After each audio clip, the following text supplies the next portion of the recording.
Yo, what's good, y'all? I would like to welcome y'all back to episode 78 of the Vine Talks podcast. Today on which we're recording this podcast is August 21st, 2026. And first, I would like to say shout out to my current, past, and new listeners. Y'all already know. I highly appreciate you. Shout out to everybody that's listening to this podcast on their favorite platforms. Before we get into the show, make sure that y'all follow me on all socials. I am everywhere, so you can literally follow me anywhere. You fed me. So let's go ahead and get into it, man. You already know I gotta ask you after a long week or short, depending on who is listening to this motherfucker. How was it, man? How was your week? How is your weekend? I hope everything is going good for you.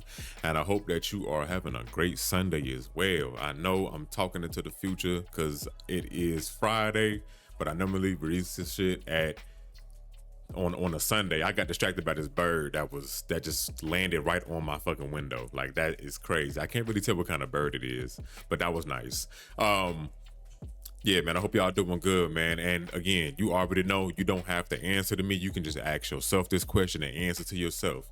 How am I doing today? And you answer and be completely raw, completely unfiltered, and, you know, truthful about how you feeling about your day, so that way you know how to manage that shit. You feel me? All right, man. As for me, doing good, still create new sources of income and, you know, continuing to drop content every single day. I'm not skipping a beat with that. And, you know, just trying to become YouTube partner before the changes set in place, because, you know, that shit is doubling from 4K watch hours to like 8K. That's a lot, bro. I ain't gonna lie to you. And the 4K, I really do believe that is doable, and I believe I can do it between now and February. So I'll let y'all know and update y'all on how well that is going. I'm trying to see right now what I want to do with my shorts channel, because I average, like right now, the views have been dropping a little bit. So I'm averaging a lot lower than what I were a few months ago. So I'm trying to see what else can I do with the channel to improve on that content. You understand what I'm saying? And what more can I add to the channel? And that can help me with the watch time. I have been streaming on them motherfuckers, so I'm trying to see what can I do on that front to capture people to come to the live and shit. So, you know, just a work in progress, but I know I can get two of my channels fucking partnered before the changes take place. And then for the pod, I'm pretty sure I can do that for the pod as well. I just got to be better with the content on that front too, and better thumbnails, because I'm not gonna lie, my thumbnails are ass. If you look at the YouTube version for the thumbnails, them shit's garbage, bro. I ain't gonna hold you. So I definitely need to improve on that as well. Let's go ahead and get into the gaming, bro. So if you've been living under a rock, or you're not chronically online, which, you know, if you aren't, ain't nothing wrong with that. Let me go ahead and get you up to speed, bro. They've been leaking the fuck out of Grand Theft Auto 6. It's this leaker named Leaker something. Apparently he's like some sort of crypto bro, and he had leaked some shit earlier in the week, and he was threatening ROCKSTAR and other gaming companies like, yo, if y'all continue to proceed with these shitty business practices and things like that, then I'm going to continue to leak more shit. And apparently they was threatening ROCKSTAR that they had a build of the actual game, and it seemed believable because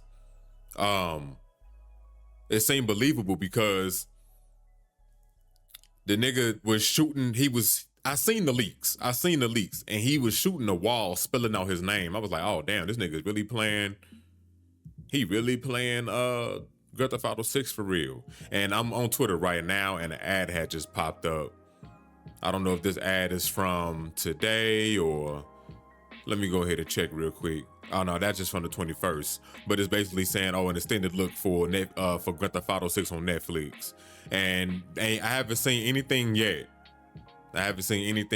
So we'll see how all of this shit play out. But they've been leaking a whole lot of stuff, bro. I ain't gonna lie to you. Like, I seen them flying the plane, so I seen some of the map. What else did I see, man? I had seen some crazy shit. I'm looking at it right now. It says ROCKSTAR parent company Take-Two has issued multiple subpoenas, and the federal court requesting information from both Microsoft and Discord as it hunts the leaker or leakers behind the recent spat of Grand Theft Auto 6 gameplay videos. So I'm going to be making a video on that starting Monday, 'cause that's when I record. I record my shorts videos on Mondays and Wednesdays. I don't know why I chose those days, but I chose those days. And yeah, I will be making a video about that. That shit is crazy. I ain't even gonna lie to you. We'll see how all of this shit is gonna play out, and if we get more leaks even after the subpoenas has been set out, oh man, it's about to be crazy. So yeah, man. Grand Theft Auto 6 is being leaked. ROCKSTAR is still going through with their shitty business practice as they are locking a ad to in order for you to watch the trailers or whatever they have in store on Netflix. That shit is crazy. To the people that's always saying, oh, it's gonna be on YouTube 6 hours later. That is not the point. That is not the point. An advertisement. Listen, I'm gonna repeat this again because TBH, the Black Okage, he had put it. He put it into a perspective like this, and I was like, damn, that shit hit it even harder than how I was thinking about it. I was like, man, this is some bullshit. They're locking a trailer behind paid content or whatever. You understand what I'm saying? That's as far as I was thinking about it. But he said they are locking an ad, which is to get you to play a game behind a paywall to watch an ad to get you to pay for the game. I was like, damn, that shit crazy. Like, never thought I would see this shit in a million years. You feel me? And it's some nasty shit, bro. And there's people defending these billion-dollar companies. Folks are here saying it's a different economy. These games take way too much. They cost way too much to make, which, yeah, in ways that is true, but there are other ways that they can mitigate this. Nobody told ROCKSTAR to put $2 billion into Grand Theft Auto 6. And let me clarify this as well. The amount of money being pushed into a game does not clarify how great a game is going to be. Look at what was that one DC game that had came out? It was like Injustice or something. Suicide Squad, something. And it was like $300 million that was being put into that game, and it took 9 years to develop, and it came out and it was poo. I had played the alpha. That shit was not fun. You understand me? I was like, oh, there's a potential here, but it's boring. It made me think like, damn, 9 years in development, and this is what y'all had? Like, this is all y'all got? That's crazy as hell to me. So I really wasn't even, I was like, man, fuck that game. So now you have something where people are defending this shit, where it's like, it's Grand Theft Auto. What do you expect? Like, the logic that I've been seeing from people, I haven't been allowing it to short circuit my brain, but it has been, well, let me not say this. It's been a couple times, like at the beginning of it, let me say, at the beginning of it, when I was talking about this shit, it was ragging my brain. I'm like, damn, people just don't get it. Like, I don't understand. I really don't understand. I'm trying to get to understand. These people sound dumb as hell, this, that, and the third. Then, we fast forward to August 21st, 2026, and now I just don't give a fuck. It's like, all right, bro, I'm gonna still say my piece. I'm gonna still speak on it, and hopefully, the message get out to the next person, or you know what I mean, as quick as possible. Then that same message go to the next, because I really do believe in that. But damn, people brains are fried, boy. They shit smooth as hell. When you talk about ROCKSTAR Grand Theft Auto 6, they didn't want to hear nothing. They talking about they need to do this because they need to get this money back. They spend all this money on the game, as if the game isn't. Listen, I believe in the first month or two, however much that they spent on Grand Theft Auto 6, they're gonna break even. They're gonna break even. That's 6 months after that. Then and let's say we still don't have the online, they're gonna make upwards to $3 to $4 billion. Now we fast forward a year. Let's say they have the online with the shot cards and shit like that. They're gonna make billions upon billions of dollars over the next 10 years, maybe, depending on, if people are, let me say like 6 or 7 years, because I don't even know how long Grand Theft Auto RP been out, or how long, let me not say been out, but how long people been doing Grand Theft Auto RP. I feel like that's still, let's say, I think when it's like a 6-year-old thing, since the pandemic started, really. I give them 7 years. I want to give them like over the 7 years. So for the next 7 years, people are gonna be doing a Grand Theft Auto RP, but these same people that's doing Grand Theft Auto RP, they're gonna grow up at some point. I'm pretty sure the game will get old to them at some point. Because me, like a Grand Theft Auto 5, I played through the story mode. It was cool. I didn't really like. It was cool. The best part about Grand Theft Auto 5 to me was the ending when I could save everybody. Spoilers, hey, a lot of y'all didn't finish the game that bought the game, as statistics show. So it doesn't even matter anyway. But at the end, I saved everybody. I thought that was the best part in the game. You understand what I'm saying? And Trevor was cool. But Michael, he was a piece of shit scumbag. It was like, okay, whatever. Like, I don't really care about his character like that. And then Franklin, he was a little boring. The best part about Franklin was having Lamar around. You understand what I'm saying? And then as far as the Grand Theft Auto Online, I only played that shit for like a month. Then I moved on. But I was playing Titanfall and shit. You feel me? So, you know, I was playing Call of Duty, Titanfall, and whatever else that I could get my hands on that I could afford at the time. So I really wasn't playing Grand Theft Auto like that. Then you fast forward all these years later, 13 years later, and the game supposed to be come out in November of this year, November 19th to be exact. You know, after seeing them leaks, and they saying that, after seeing those leaks, which I'm not trying to. I'm not using that to determine, okay, this is what I'm going to get the game based off of that. Like, cause we still ain't seen the final build of the game. I guess we're going to fully see that. Hopefully we fully see that in the gameplay when this shit released on Netflix or YouTube, however people decide to watch this shit. I don't even know where I was going with that, but the point being is, I hope that people do not pay for this subscription to Netflix just to watch this trailer. Cause it will be on YouTube hours later. Like, to get that first look is crazy. Paying to watch an ad to get you to get you to buy the game is just nasty fucking work. You shelling out. Think about this. For the people that are doing it, you're shelling out extra money for no reason. And then I seen dumbass comments that was saying, well, everybody got Netflix. Everybody does not have Netflix, okay? Like, and for the people who are using Netflix that don't even have interest in playing video games, because I can assume that a lot of people that are subscribed to Netflix, they not really playing games like that. They probably watching more movies if there is some on there. Or the people that are subscribed to Netflix, a good portion of them aren't users, because some people are paying for Netflix or a lot of subscription services and they don't even remember that they paying for that shit. You understand what I'm saying? It's gonna bring some people back to the platform, but how many people are they expecting to get back on the platform? You understand what I'm saying? It's just dumb as hell to me that people are falling for this. You understand? And it doesn't make any sense to me.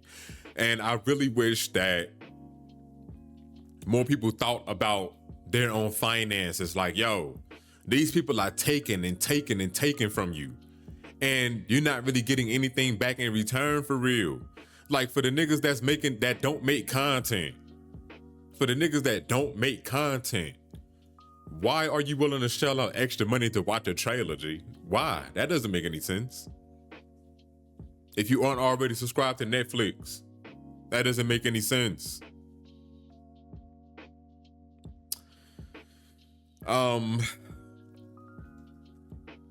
This is just a slippery slope, okay? And I feel like Disney is gonna start locking their games, like their own published games that they're gonna release on platform. They're gonna start releasing trailers and shit behind their own paywall. You understand what I'm saying? If you want to watch the trailer to Kingdom Hearts 4, or whatever the case may be, or get early access to Kingdom Hearts 4, you gotta subscribe to Disney Plus. You gotta subscribe to Disney Plus in order for you to gain early access to trailers and the game itself. You gotta subscribe to Disney Plus. And hold on. That's just to gain early access. You still gotta buy the game. You still gotta buy. So you subscribe to Disney Plus to gain early access. So whenever the game releases, you can buy it on their platform or Epic Games.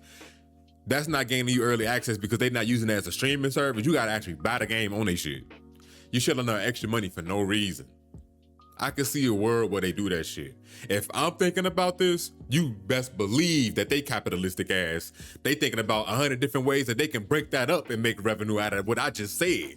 You understand what I'm saying? Like, it's just greedy, G. It's just greedy. It's greedy as fuck. And niggas really don't see how greedy these corporations can be. Like, we got other corporations that's has nothing to do with gaming, like Amazon and Apple and fucking Microsoft, even though they deal with gaming, but before they was dealing with gaming, they was, computers and all of that shit. Windows, boy, that's they shit. Fuck, even Samsung, nigga, who else? These big crazy ass conglomerates. They are all looking to just take from you. And Sony is doing the same thing. Disney is doing the same thing. Take-Two Interactive, which is the people that own 2K, microtransactions out the ass, and ROCKSTAR Games, they doing the same thing. They all doing the same shit, bro. They are looking to take as much away from you as possible and give you less than and pay more for it. And however long you are willing to just settle for that shit, that is going to determine how much, like, at this point in time, there are a lot of people that are priced out of gaming right now. Like, right now, the PS5 Pro is $900. I believe the next gen consoles are going to be $1,100 plus.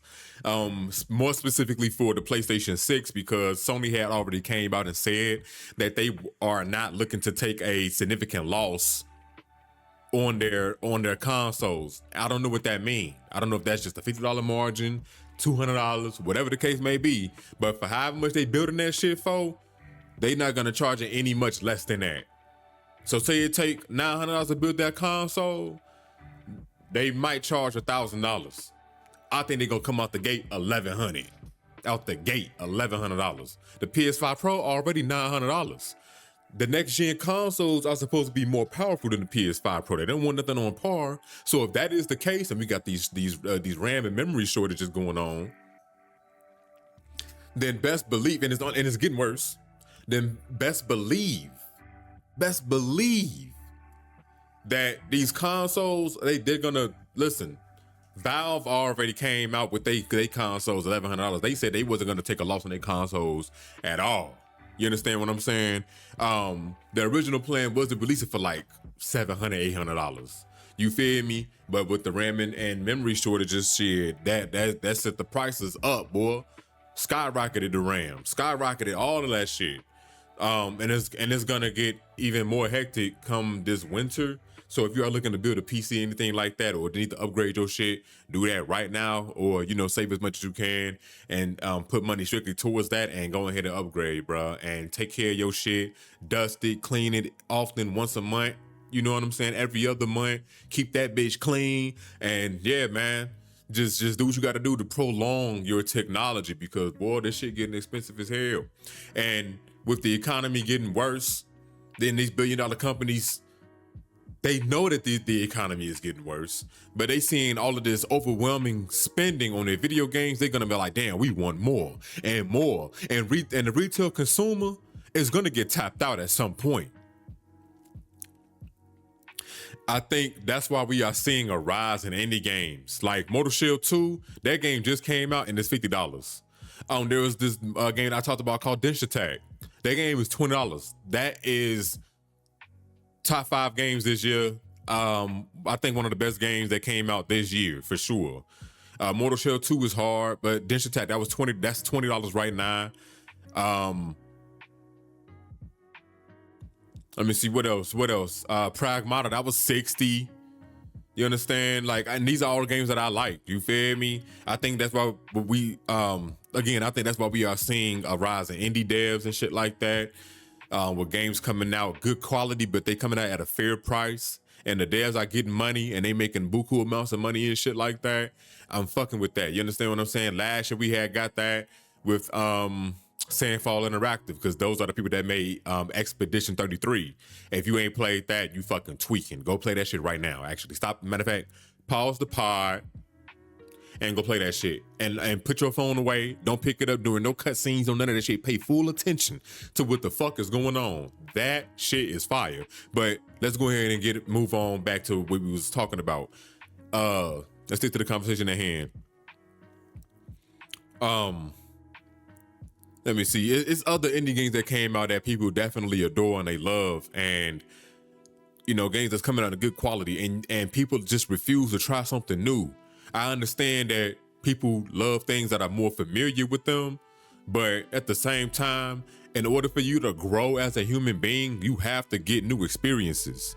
You can learn new experiences with the things that you already are doing, but getting new experiences from shit that you probably never even had an interest in before, you have to do that, bro. Like, I play so many different types of games, and I'm open to a lot of different types of games as well, because I never know. I might be like, damn, this is one of my favorite games of all time, or damn, this game now has me liking turn-based or real-time strategy. Like, I'm interested in that Star Wars Star Wars Zero Company. Don't think about goddamn Battlefield. Star Wars Zero Company. That's a RTS, real-time strategy game. That shit looks fire, and I want it. It comes out on the 27th of this month. I want that motherfucker, but the game that also comes out on the 27th or the 20th of this month is Plague Tale's Resonance, which is a prequel to Plague's Tale and Plague's Tale Requiem. I always was interested in those games, but I never got around to them. They was on Xbox Game Pass at one point, and I was like, damn, like those types of games are always my types of games. They seem like a good story. It's a puzzle game, low key, got some decent action. Like, it does everything right, and I want to play all three. But what I'm gonna do is start with the prequel. Since the prequel is coming out, then I'm gonna make my way. I think I'm gonna do like a little marathon or something, and I'm gonna make some content out of that for sure. And talk about the game, get my review and shit on that. And yeah, man, I gotta play that. So that, I think what I'm gonna do is I'm gonna get Plague Tale Resonance, and I'm gonna put Star Wars Zero Company on the back burner. That's on my backlog, but that's definitely one of the games that I want for sure. As a matter of fact, because I be forgetting to do this shit. There go Mortal Shell right there, bro. If y'all, hey, go play that shit, man. I got about, let me show you, let me see how many hours do I got in on Mortal Shell, man. I've been loving that goddamn game. Let me see, I have 8 hours. The game came out 4 days ago. I got 8 hours on the game, and I'm gonna be putting even more time on the game. Probably today. I don't really have much to do, but I need to play more of this shit, bro. This shit is fire. But yeah, man. What is it? Star Wars Zero Company. That shit look good, but I think I'm gonna get Plague Tale Resonance because it's a prequel, and I need to go ahead and cop that shit, man. Let me see. Let me go ahead and pull it up because I know it's on Steam. There we go. I think I have the first Plague's Tale on. Hold on, I think I have it. I don't know if I own it. Plague's Tale Innocence. This is the very first game, I believe. Yeah. This is the very first game. Plague's Tale Innocence. Ever since I seen this game, I was like, yeah, I gotta cop this shit, bro. I gotta cop this. This shit look fire. Then you got Requiem, which is the second game, and then they got the prequel. And I'm gonna cop the prequel. I ain't even gonna lie. I'm gonna cop the prequel just because I feel like, I feel like I need to, man. It looks like it's gonna be really, really good. If they stick and true with the puzzles and shit like that, I really do think this is gonna be a good game. And then, like I said, Star Wars Zero Company, I got that on my wish list. I was just checking. This also look like a good game. It's coming out the same day. So, but I think I'm leaning more towards this, man. So this would be the second game that I get because I bought Marvel Tokon, but I ain't played Marvel Tokon since Mortal Shell had came out. I put in about 4 or 5 hours in on the game. I might be done playing it, bro. Unfortunately, I might end up getting the Avatar fighting game because that shit looks more like my style. You understand what I'm saying? But yeah, man. We have all these great games, bro. That was actually next on my notes talking about Mortal Shell, so that was a good transition. We have all these great games like Mortal Shell, and people refuse to play shit like this, and I don't understand why. And they are supporting the shitty business practices of companies like ROCKSTAR, and these companies are going to continue to fuck you with no Vaseline, bro. They giving it to you hardcore, and you just bending over and taking it. Like, yeah, ROCKSTAR, you the one. You can do the only ones that can do that shit. Why? That don't make no sense to me, G. I don't get it. I'm not trying to tell people to not buy the game. You understand what I'm saying? Go buy the game. But why pre-order it? You're not getting a digital copy. You can't run out of digital copies. You're not getting a physical version of the game. That doesn't make any sense. So that's like, okay, thought number one. Why am I pre-ordering the game? Two, don't pay Netflix to watch a damn ad. That don't make sense. You pay for Netflix to watch movies, TV shows, not to watch ads. That don't make any sense. Three, you're not getting a physical version of the game. So, just wait for the game to come out, buy that motherfucker right then and there, because y'all all gonna have to you're not getting early access. Everybody's gonna download this shit at one time. Everybody is going to download this shit at one time. So service might be a little slow. So just wait, bro. You're gonna be waiting anyway. You're gonna be waiting anyway. Pick up more to shell today. All right, man. That's about it for the gaming, bro. That's about it for the gaming. I want people to do better. I want people to play better, to get better experiences. You understand what I'm saying? And to really understand that there's ways that you can grow out here, and starting with something new is one of the best ways that you can grow, for sure. For sure. Hey man, so it's time to take a water break. Stay hydrated.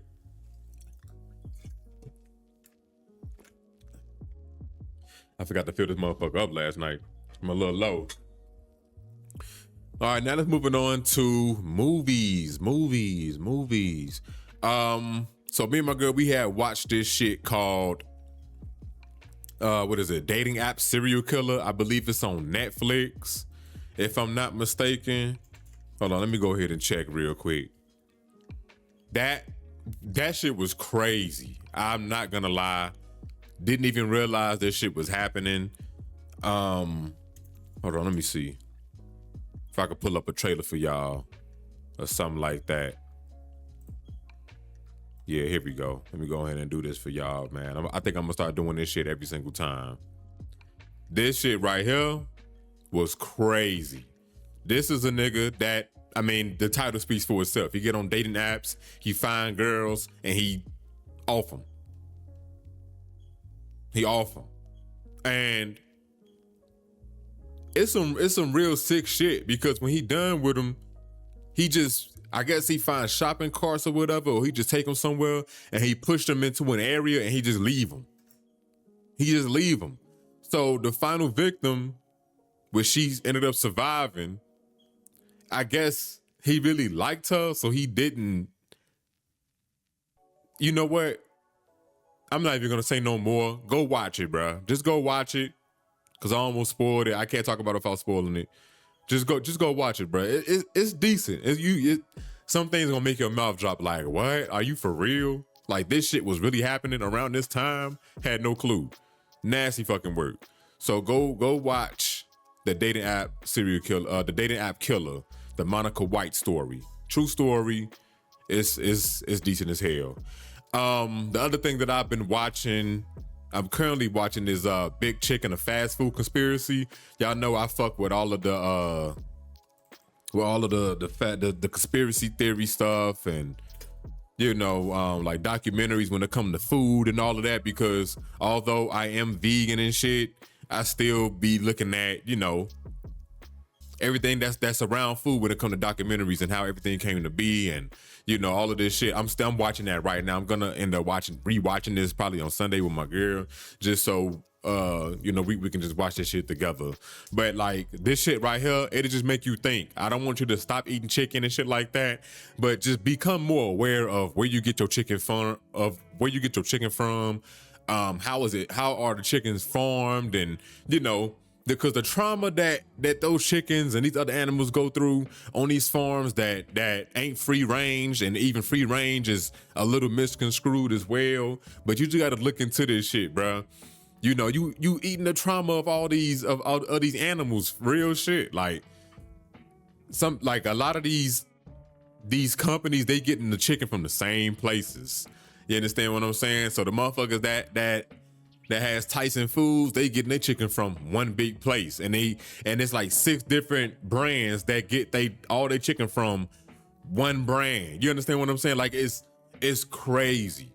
And then, you know, a lot of these brands, they have shell companies and shit like that. Like, this is, so far it's good. So far it's good. And basically with this guy, he's from the UK.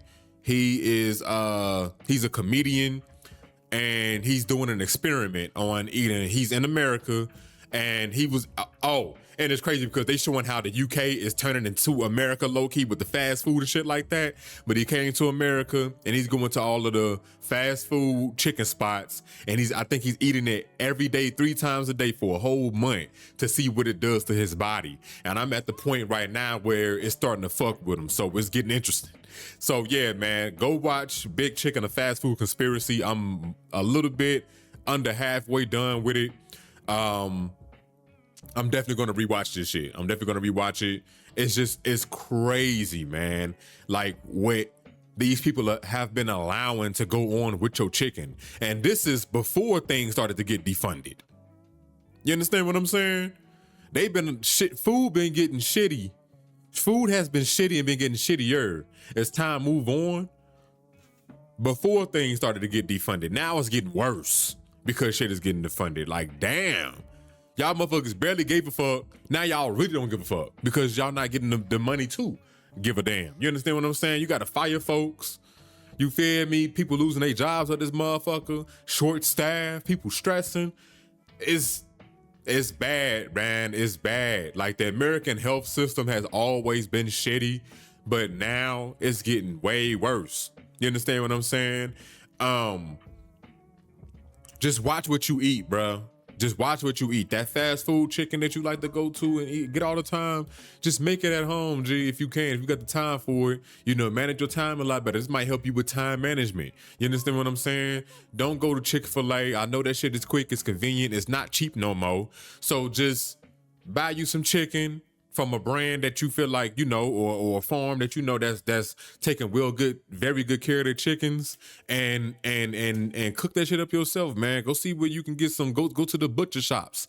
You understand what I'm saying? Do your research on where they getting their food from. Like, now is the time. Like, we have so much information out here, and this is the time where we can really take full control over as much as we can. I know you can't be 100% perfect, but that's not the point. It's to mitigate low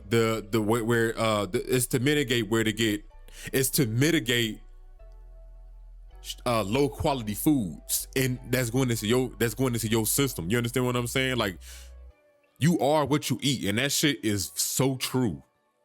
If you eat shit food, you're gonna feel shitty.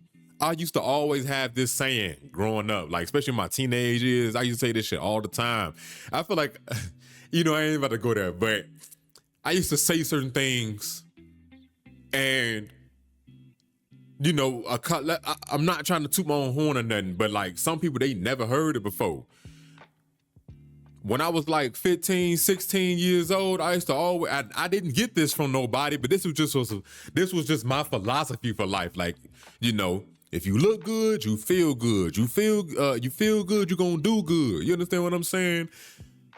Now I took it a step further as into, if you eat good, you're gonna feel good. You're gonna look good, you're gonna do even better, because now you see yourself in the mirror, you're starting to look a lot better. You getting the circles of the dark circles under your eyes are going away. You know what I'm saying? The neck is starting to get light because you're not eating all these sweets and cakes and cookies and all this fried food. Your fucking belly is starting to get smaller because you're not eating greasy ass fried food from a fucking fast food restaurant.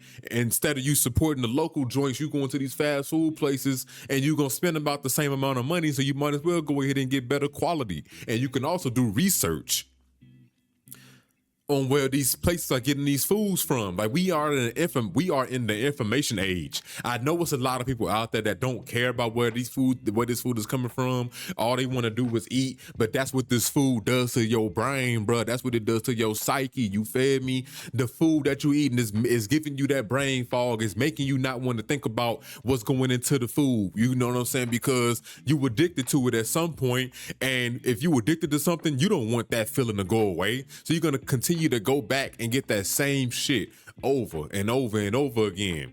Like the shit, it keeps you from going back. And you feel like, damn, if I stop eating them and I go to a healthier option, then I won't get that same dopamine hit as I was if I was to eat this crispy ass chicken from Church's or Popeyes or KFC or wherever the fuck y'all like to get y'all chicken from, bro. Stop eating that shit. And if you do like fried chicken and shit like that, stop getting it fried all the time, bro. Bake that motherfucker. Get some baked chicken out there shit, bro. Roasted chicken. Something, bro. Like, stop eating this shit all the time. Limit it to like once or twice a month as a treat or something. You know, like, damn, I want some crispy ass. You feel me? I want me a double cheeseburger. Hold the lettuce. I want some fat shit. You feel? You can do that, but in moderation. You understand what I'm saying? And very moderate. Like once a month, twice a month. You don't need that shit, bruh. You really don't. But that food keeps you coming back to make you think that you need that shit. Those cosmic brownies that you love at the store, those zebra cakes. And it's crazy because every time I go into Walmart, certain Walmarts, I see, and I pass that section. I used to live in that section. Yo, listen, I gotta sit up for this shit, bruh. I used to live in that shit. You understand what I'm saying? I'm going to go get the Nutty Bars. I'm going to go get the cosmic brownies. I'm going to go get the then I started enjoying the brownies with the nuts in it. So I'm getting the cosmic brownies and the brownies with the nuts in it. I'm getting what was those chocolate donuts? You know, the Walmart brand. Or what was that? Not the Walmart brand. It was that brand that had like the little blue on it. I forgot what it was called. But I was getting those donuts. Then I was getting the Hostess donuts. Then nigga, I'm getting the boxes of fudge rounds. I'm getting the boxes of Star Crunches. I used to live over there, G. I used to live, and I'm like, damn, I want to try something new. Let me go ahead and get these. Bruh, I used to live in that shit. Refrigerator stocked with sweets. Then I finally, and this is right after I got out of the military, I was like, damn, I don't want to look like this. I don't want to be like this anymore because I had got fat. I had got up to like 250 pounds. Wow, big as hell. But I was looking at myself in the mirror every day, seeing how I was feeling. And I was like, man, I don't want to look like this no more. My neck blacker than a bitch. The dark circles under my eyes were darker. Like at one point, because I was skinny eating all these sweets at one point. My metabolism was fast as hell when I was younger. But I had very dark circles under my eyes. You understand what I'm saying? To the point where it looked like I had black eyes for real. But that shit gone. To me, I had got out the military and I was like, man, I don't want to look like this no more. I remember I couldn't put my socks on. Like I was in the chair trying to put my socks on. And I was breathing hard as hell. Like I could barely breathe. I said, man, I'm not doing this shit no more. Let me do better than what I was. You understand what I'm saying? Because I used to eat fruit every day and shit like that. And then I ended up going vegan and shit, like, you feel me? But I made sure to not eat no more sweets. I stopped eating sweets for like a whole year at one point. And I was just eating fruit. That's it. Fruit, sapote. We're going to talk about that later. I was just eating a lot healthier, bro. Eating a lot healthier. And seeing this documentary makes me so grateful for myself that I chose to make that decision to say, I'm not gonna eat no more Popeyes. I'm not gonna eat no more Chick-fil-A. I'm not gonna eat no more McDonald's. I'm not gonna eat no more Burger King, Wendy's, none of that bullshit. I'm not eating no more fried food. And if I do fry it, or if I am, I don't fry food. But if I am getting some fried food, I'm getting it at a restaurant that I'm going to. You know what I'm saying? That does all vegan options. You understand what I'm saying? So that's the only time. But other than that, I don't eat fried foods for real. Like, I don't really eat a lot of that shit. And it's because I know what it did to my body. And I love the way I look now. Now I'm working out every day and I'm just building muscle mass. That's it. So go watch. I know that was a big tangent. Y'all know I can talk, bro. Go watch Big Chicken, the Fast Food Conspiracy today. And it's not to scare you. It's not to tell you not to eat these things because you can do what the fuck you want with your life. But just allow this to help you become more aware of what's going into your food, how this food is being processed, what it does to your body, even if you aren't eating it every day, but if you're eating it multiple times a week, what it can do to your body, what it does to your body, and how it doesn't have any benefit towards you. You understand what I'm saying? And the only thing that it does for you is that it tastes good. It gives you dopamine every time you bite into that motherfucker. So just really think about the food that you are eating and how it's being made and how it's being prepared, and what can you do to mitigate those shitty choices. Now, moving on to comics and books. I am at the end of the Changing World Order.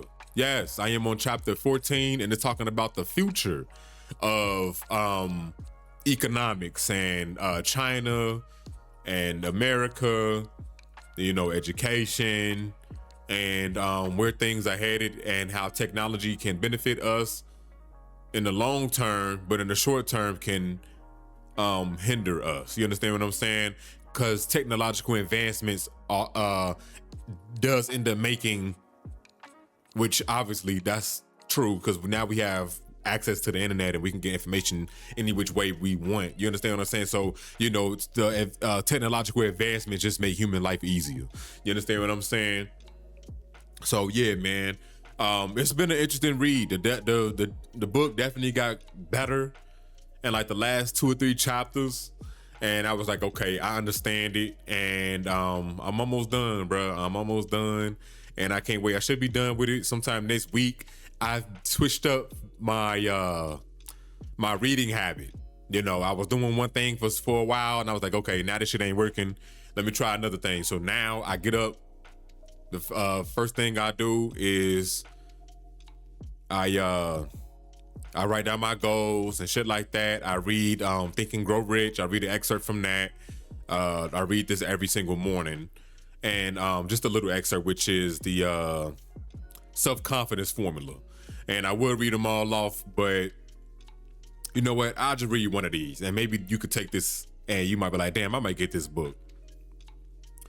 Matter of fact, I'm gonna read one of these after what I gotta say. So after I read that, or I read this after, but I read like 15 to 25 minutes in the morning, the Changing World Order. And I've been doing that with my Spanish lessons. I've been doing my Spanish lessons in the morning. So I get up at 4, I do my Spanish lessons, and then I read the Changing World Order. And I've been doing that all week, and I've been noticing an improvement on my reading. You know what I'm saying? I'm more focused because the first hour of the day when I get up, it's all for me. It's so peaceful. It's so fucking quiet. Like, I don't hear nothing that's going on unless my neighbors get up in the morning around that same time or something like that, which is rare that I hear that shit. I don't hear nothing. It's just me and my thoughts. And I've been really enjoying reading in the morning. And I think I might read more, like when I'm done with this book and shit like that, I'm gonna read a lot more in the morning and then read a little bit more before I go to bed. But it's been so peaceful reading this shit in the morning. I'm not gonna lie to you. So yeah, man, I'm almost done. Thank goodness. The chapter 14 is pretty long, but I will be finishing it up by next week. And then I'll talk about it a little bit more after I'm done. And I'm gonna go straight into my comics and then and as I'm reading through comics and shopping for comics, I'm gonna get more black books and start to read through those as well. So one of these that I'm gonna read from the self-confidence formula, I'm gonna read number 5. This is the one I do this every single day because they like it gives you things that you can read to yourself, which the self-confidence formula help you build confidence, shit like that. And I've been reading this to myself for about 2 years now. I've been reading this shit every day for 2 years. Now I just do it in the morning. So, number 5, this is the self-confidence formula. I fully realize that no wealth or position can long endure unless built upon truth and justice. Therefore, I will engage in no transaction that does not benefit all whom it affects. I know this shit by heart too. It will succeed. It will succeed by no. It. I will succeed by attracting to myself the forces I wish to use in the cooperation of other people. I will induce others to serve me because of my willingness to serve others. I will eliminate hatred, envy, jealousy, selfishness, and cynicism by developing love for all humanity because I know that a negative attitude towards others can never bring me success. I will cause others to believe in me because I will believe in them and in myself. I will sign my name to this formula, commit it to memory, and repeat it aloud once a day with full faith that it will gradually influence my thoughts and actions so that I will become a self-reliant and successful person. I know I fucked it up a little bit, but it's, trust me, I know this shit by heart. I've been reading this shit every single day, specifically in the morning, all 5 of these. And I definitely noticed a change for sure. And they give you things to practice, like I will concentrate my thoughts for 30 minutes daily upon the task of thinking of the person I intend to become, thereby creating in my mind a clear mental picture of that person. So, and then therefore I would devote 10 minutes daily. I know through the principle of autosuggestion that any desire I persistently hold in my mind will eventually seek expression through some practical means of attaining the object. Therefore, I would devote 10 minutes daily to demanding of myself the development of self-confidence. And I do this shit every single day. And I definitely notice a change, man. I don't know if you notice a change either, but yeah. I know I do this shit every single day, and I implement it, bro, as much as I can. Water break.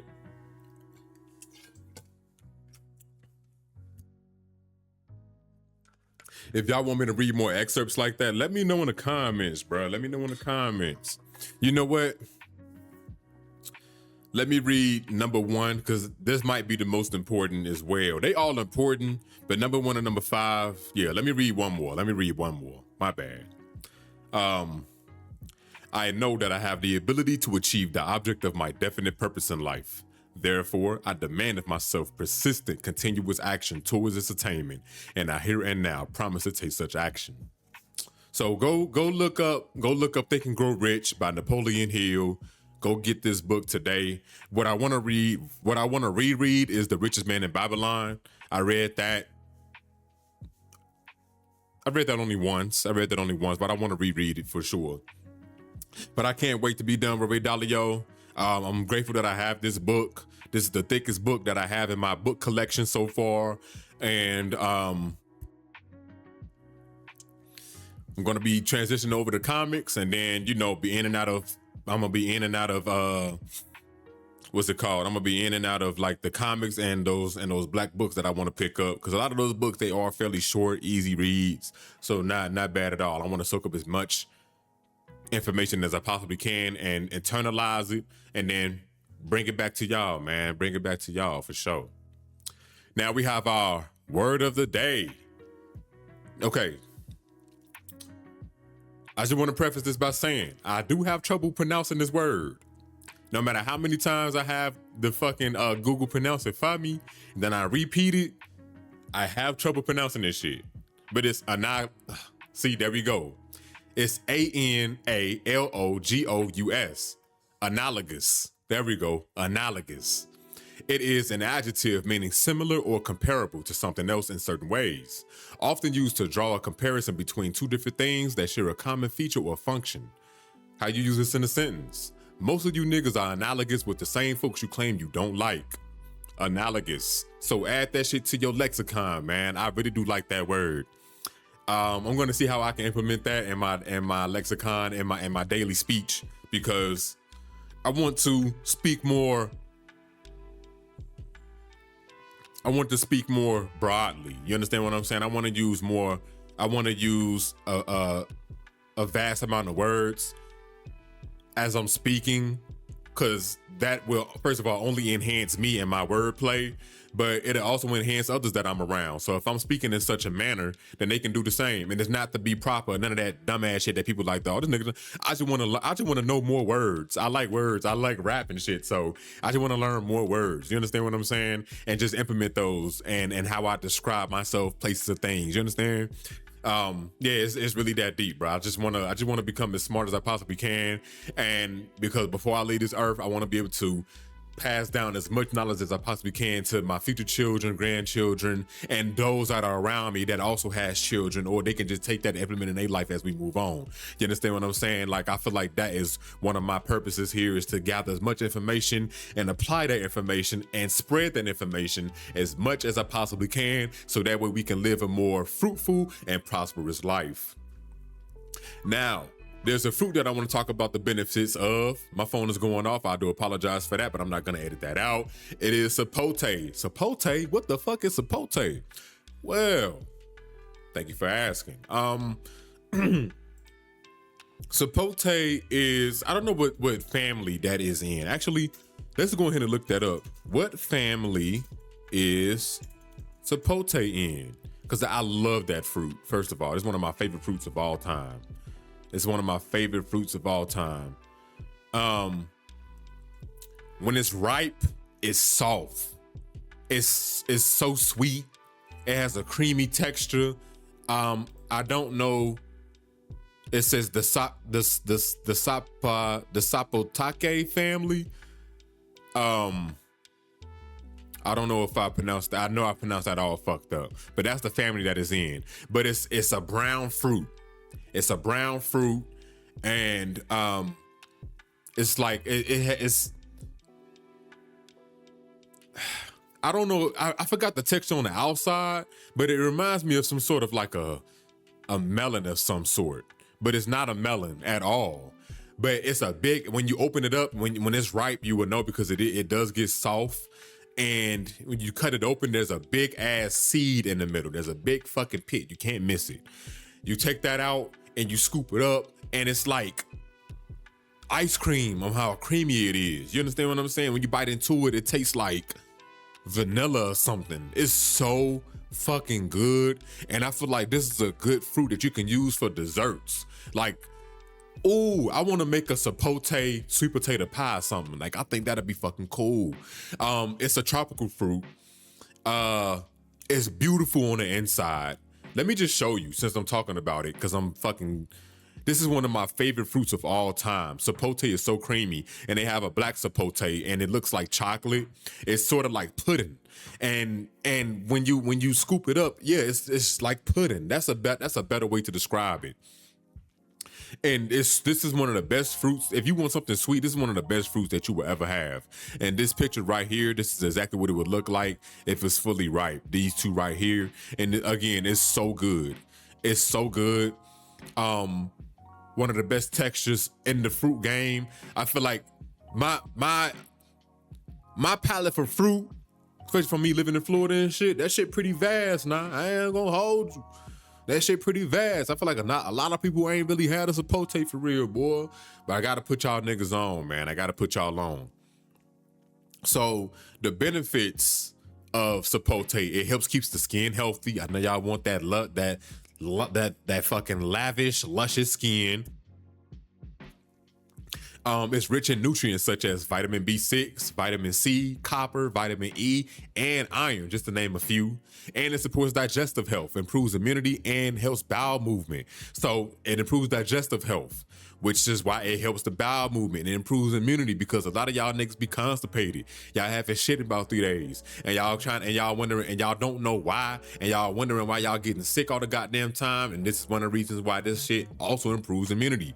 You constipated, so if you get that, in order for you to have that constipation, you want to get your bowels moving, get your ass a sapote, eat about half of that shit, you're gonna go straight to the bathroom. You're gonna be feeling a lot better. Do that shit for about a week or two, you're gonna start to see your skin clear up, because you ain't got all that shit sitting in your intestines. You understand what I'm saying? So yeah, man, move a bowel, boy. Go move a bowel today. I remember when I first had a sapote, and I couldn't believe what the fuck I was eating. Like it, like no exaggeration of the manner. It's really that good. I ain't gonna hold you. That shit's so fire. That shit's so fire. Mame Sapote, M-A-M-E-Y, M-A-M-E-Y, Sapote, S-A-P-O-T-E. I was like, yo, I could eat this shit every single day. Let me see, when is the, when is Sapote season? When is Sapote season, bro? Just so y'all know, man. Just so y'all know when to look out for this. Fall, winter, or spring months.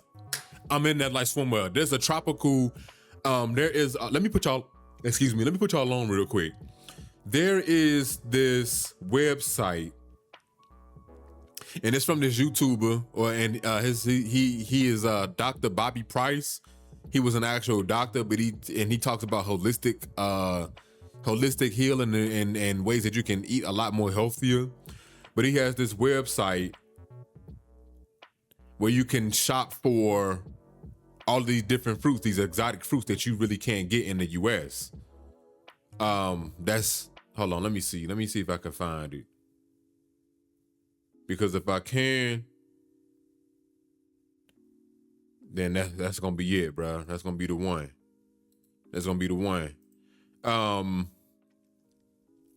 I forgot what that shit was called. I believe it's I Heart something, I Heart Fruit or something like that.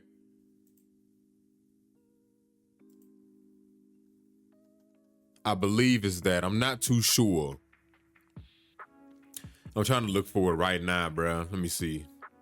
Let me just type this shit in. Let me go ahead and Google it because I really want y'all to know. So that way y'all can be like, oh, okay, I can get it from here.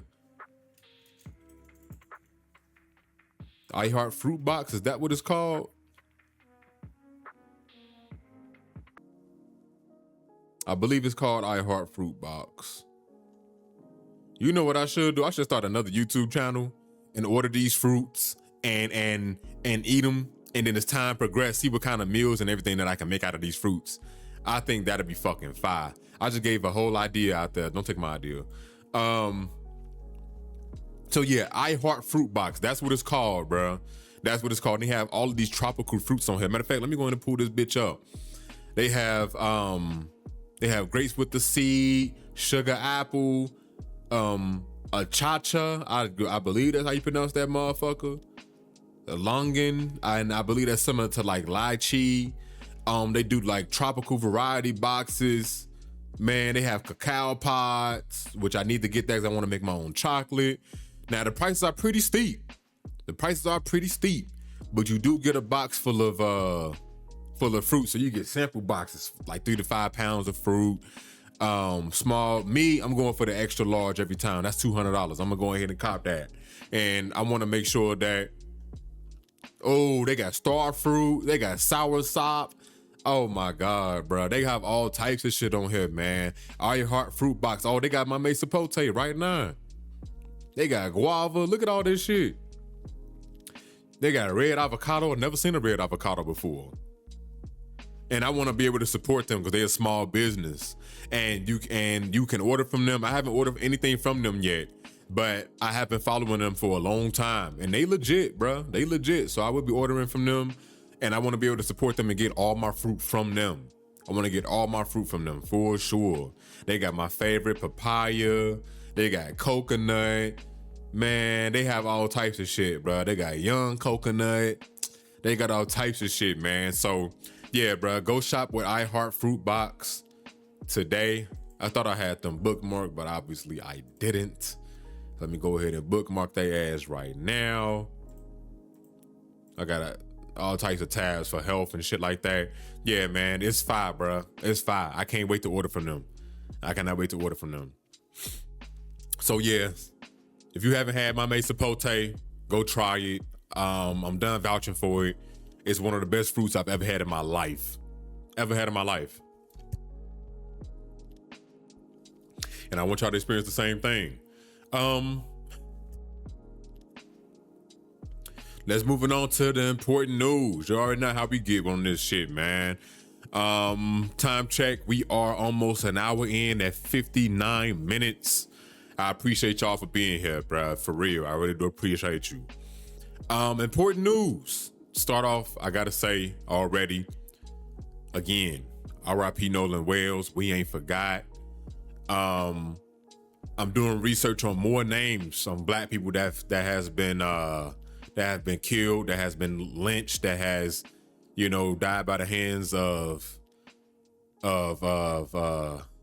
white people. You understand what I'm saying? And we're gonna always remember their name.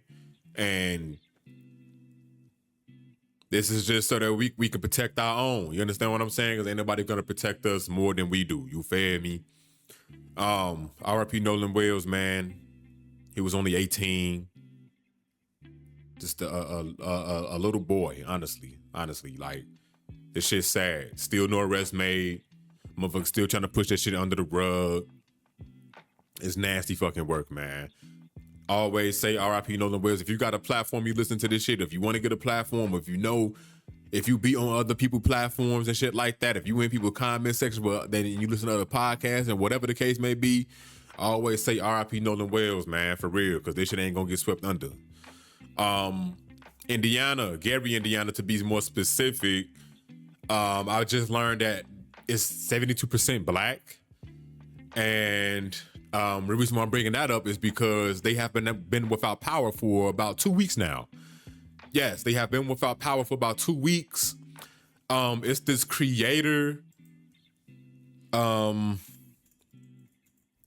she had, it had popped up on my For You, and basically was just basically showcasing, like, it's pitch black outside. First of all, nobody can see shit. They worried that crime is going to go up because it's dark. Nobody can see shit. You can do anything at night. You understand what I'm saying? People got to drive miles upon miles to different cities, maybe a whole nother state, just to go get food. Bring it back. And they have to do that because why? The power is out in the city. That means stores have power outages. All that food gone. Nobody's shipping food over there. You can't transport food because where you gonna transport the food off the trucks to? Unless you just bring the food trucks there and have them sit in the refrigerator. But you got to get fuel. Motherfuckers using lanterns and they got flashlights and all types of shit. And it was due to a massive storm. Now, why am I bringing this up? Because this has not been on major news at all. I found out that it was like day 5 or day 6, damn near a week, that Gary was out of power on TikTok. Because it popped up on my phone. I had no clue. That was happening. I'm like, damn. Then I started learning with the black population in Gary, Indiana. I said, oh, this is the reason why.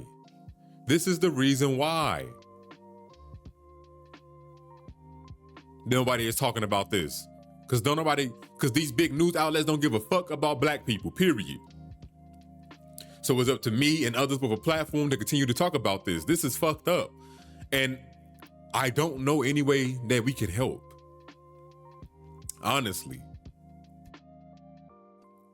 And motherfuckers just can't up and move. You understand what I'm saying? Motherfuckers just can't up and move. And not to be a conspiracy theorist or anything like that, but with the shit of moves being closed and shit like that, there's been words being thrown around that there might be an energy crisis. You understand what I'm saying? What if we seeing part of that? Although this is due to a storm, but what if we are seeing part of that? We have an energy crisis. Motherfuckers ain't getting power up in Gary, Indiana in one city. In 2 weeks, we have a power outage throughout the whole United States. What is that gonna look like? And how long would it be before it should recover? You understand? So this is a time where we have to become as self-sustainable as possible. This is a time where we have to really look out for one another. And if things like this were to happen, how are we going to prepare for this? How are we going to react? How are we going to get through the motions of things like this happening? You understand what I'm saying? What is that going to look like for us? You feel me? I am so tired. My bad. This is a video that I want to show you and play for you real quick because she uploaded this 15 hours ago. Her name is Ajayla. This is on TikTok.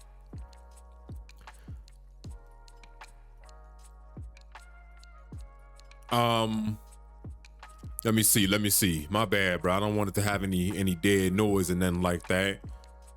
And there's a lot of people in these comments that's saying, yo, this shit happening to me, this, that, and the third. Like, whoopty bam. Let me see, bro. I'm gonna go ahead and play this shit. It says night 10, no power. Oh, let me pull up the little whatchamacallit for y'all. Night 10, no power. This is the worst shit ever. Gary, Indiana still does not have power in some locations. And as a single mother of 2, like this is unsafe and not right. Tired of coming back to empty blackness.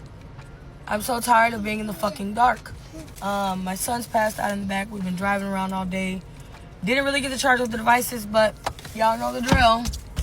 On the way in the door, we've got our flashlights. I've got my pew-pew. And we finna get in this house. Just in case you think I'm joking. Just in case you think this shit. Like, just look at this shit.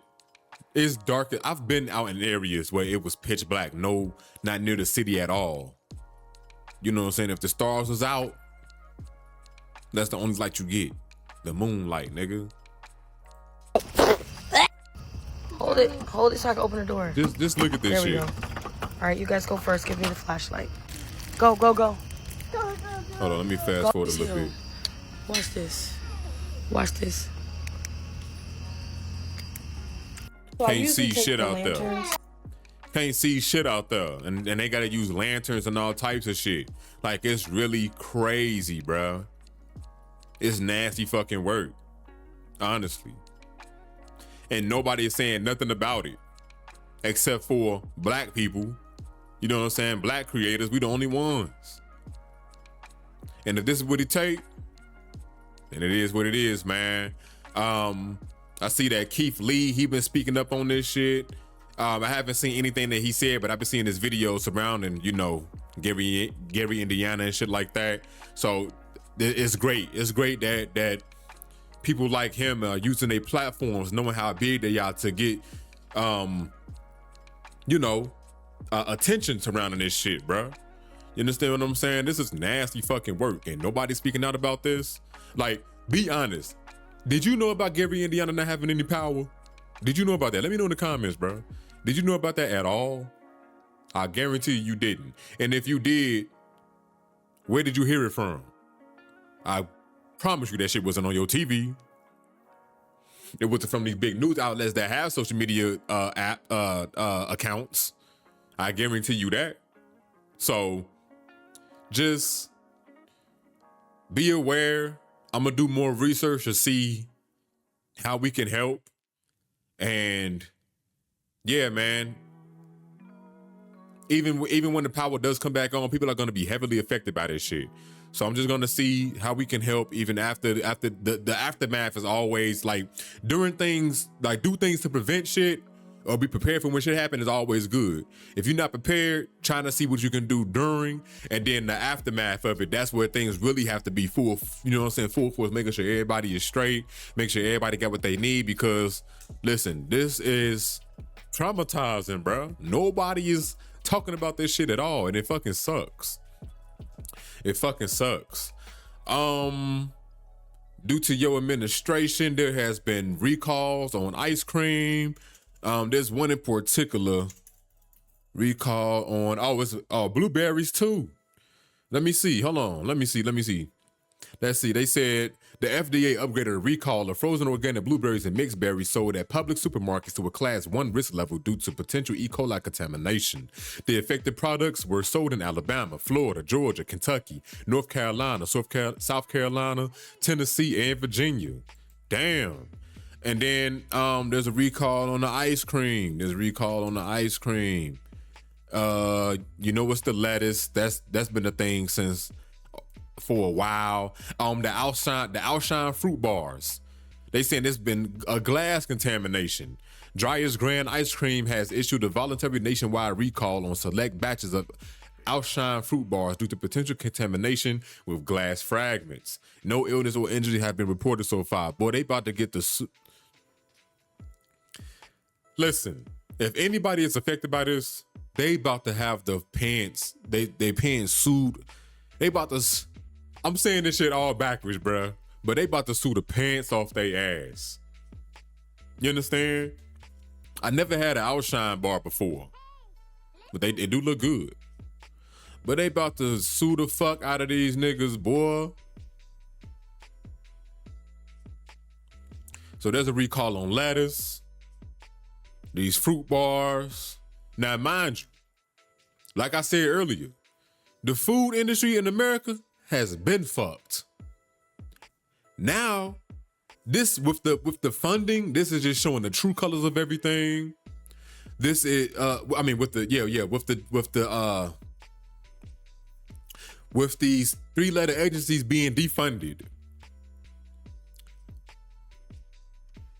Like I said, we're about to see the true colors of all of this shit. It's gonna get much worse. You understand what I'm saying?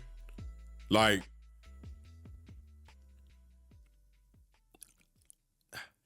I think with this is the optimistic side of me, right? Because seeing shit like this puts a smile on my face in a way that, okay, these folks, this brand, these brands, they contaminated, whatever the case may be. These brands are whoop the band, woo, woo, woo. Okay, cool, that's fine. This is going to push people to grow their own food, make their own products, go support local. You understand what I'm saying? The same thing that's happening in the gaming industry is happening with big, these big companies that control the food, that control all the drugs that people need to use and shit. Like, we're seeing the dismantle of all of these things. The breakdown of these big conglomerate companies that's you know what I'm saying? Like, who is Dreyer's owned by? Dreyer's Grand. Who are they owned by?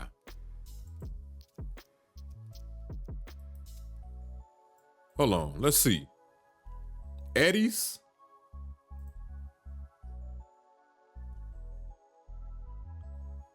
Is that who they own by? Is Eddie's?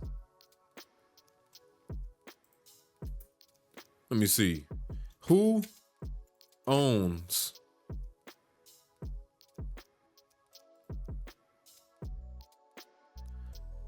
Oh.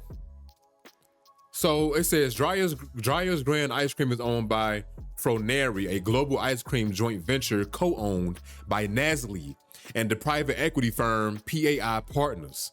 Nestle originally acquired the company in 2002 before transferring its U.S. ice cream operations to Froneri in 2020. We know Nestle is a shitty ass company. We know this. You see, just a little bit of research, I got this information. There's a little bit of research. This I see as a good thing. Not that I want people to get hurt or get sick or nothing like that, but just the optimistic view of it. Since I've been going and supporting more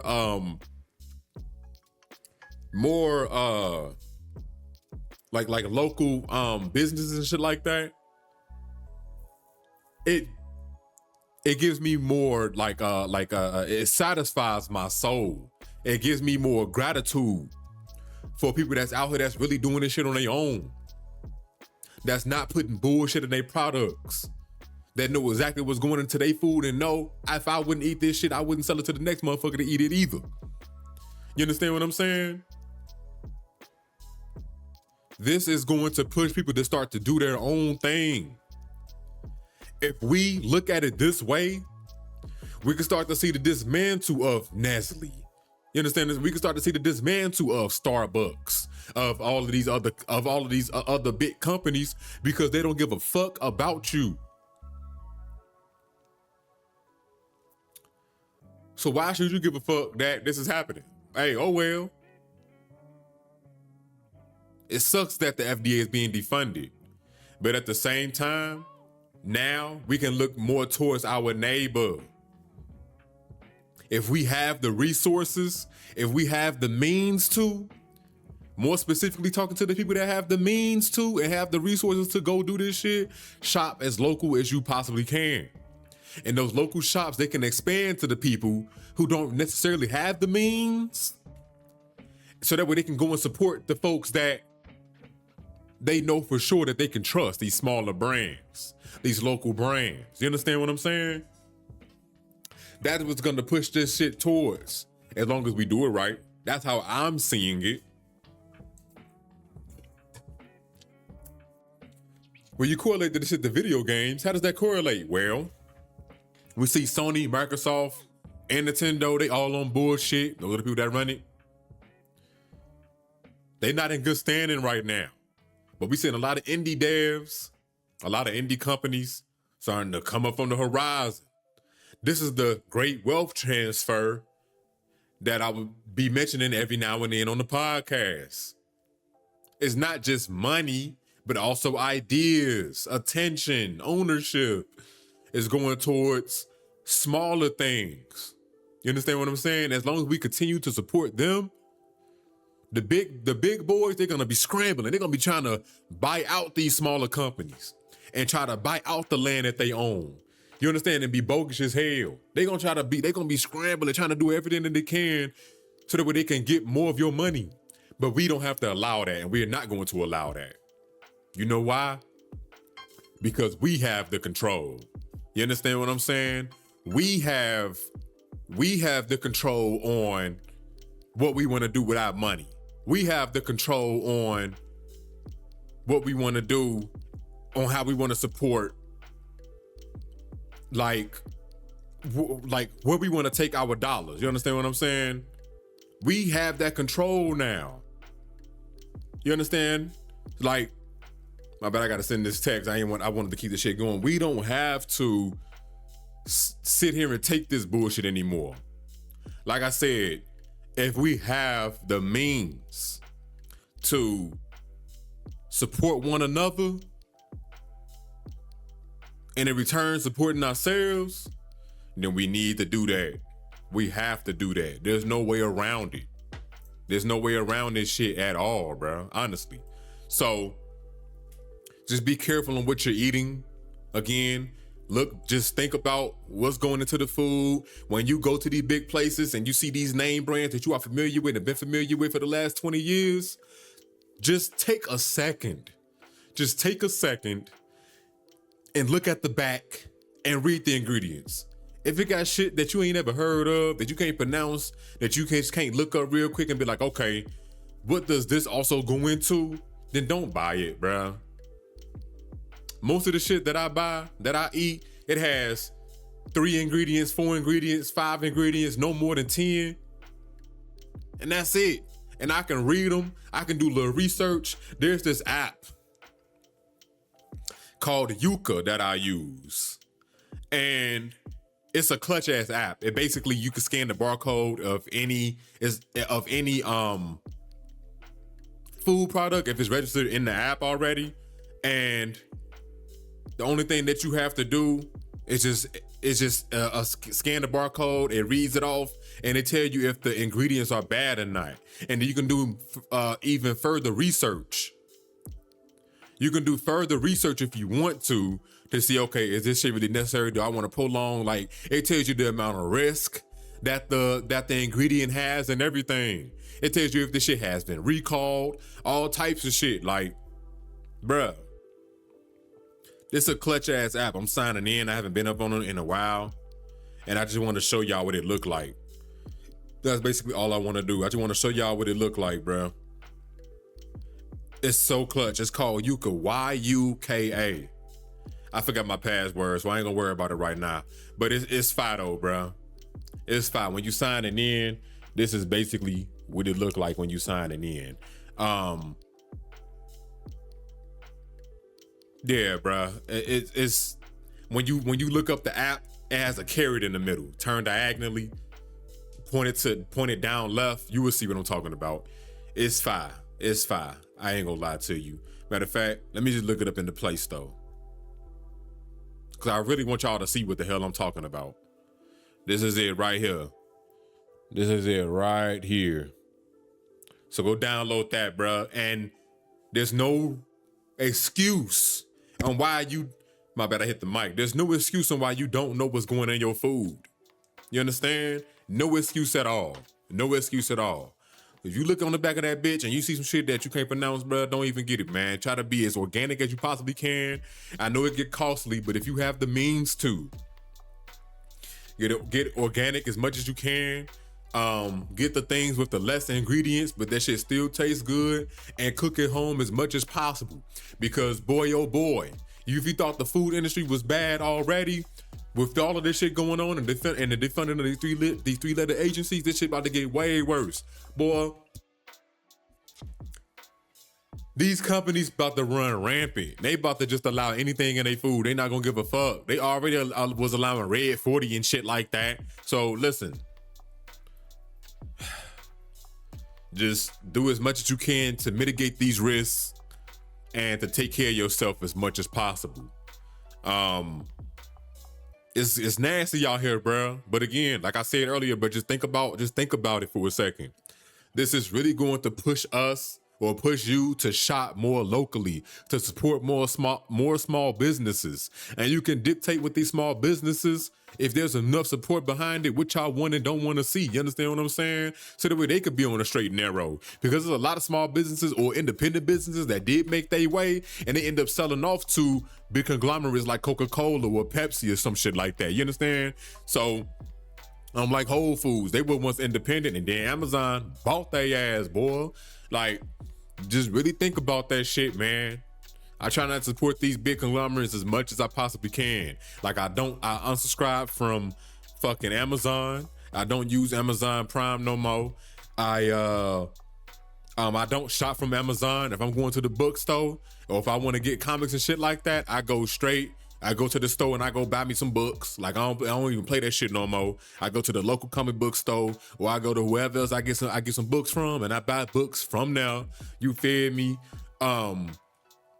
When it comes to these fruits and veggies and shit like that, I go every Sunday and I go pick up the fruits and veggies that I see fit that I need and I go buy that motherfucker. Now I still go to the grocery store, but I don't go to stores like Walmart or Target. You understand what I'm saying? I go to, you ever heard of Natural Grocers? Go there. If they pretty good on certain foods that they have, if they see that there's certain things that certain stores allow in they store that they don't allow. So if there are certain foods that have ingredients that they don't fuck with, they be like, nah, we ain't doing that shit, partner. And if it is something that they are selling and an ingredient ends up being added to that shit, they get it taken out of the store immediately. So they pretty cool with that shit, bro. Try to shop in places like that as much as possible. You understand what I'm saying? I do the best I can to be as healthy as I can because I don't play that shit, and I eat as healthy as I can. Like if I'm going out to restaurants, like if I'm going to a vegan joint, I already know I know what's going on. I ask questions, oh, what this made with, woo, and I ain't got to worry about no meat being contaminated. And if it is a place that do both, like we go to this Ethiopian restaurant, like they do both vegan and regular food, but I make sure that, okay, motherfuckers is, like I already know the ingredients that's in these foods. You understand what I'm saying? I'm going to places like that. Local owned. You know what I'm saying? I try to go black owned as much as I can. You feel me? And again, if possible, like I say, anything that's local, I go there. I don't even fuck with the big name brand shit no more, bro. I really don't. You understand what I'm saying? Like I try to mitigate that as much as possible, especially when it comes to food, because food is such a big entity. Like food is such a big portion of our lives, and there's these big ass food conglomerates that own a lot of the food that a lot of people eat. You understand? It's hard to get away from that shit. But We could put the power back into our own hands, bruh. We really, really can. If we shop with intention. If we shop with intent, we'd be a lot better. So again, I don't even, like I said, I don't do that fast food shit. I stopped eating that shit a long while ago. I try to stay out of Walmart and Target as much as I can. The last time I've been out, I probably go to Target maybe once or twice a month. I mean, not Target, Walmart. I probably go to Walmart maybe once or twice a month. I don't go to Target at all. So I used to go there and get these little notebooks that they had, but I found a website where I can get them at for a lot cheaper.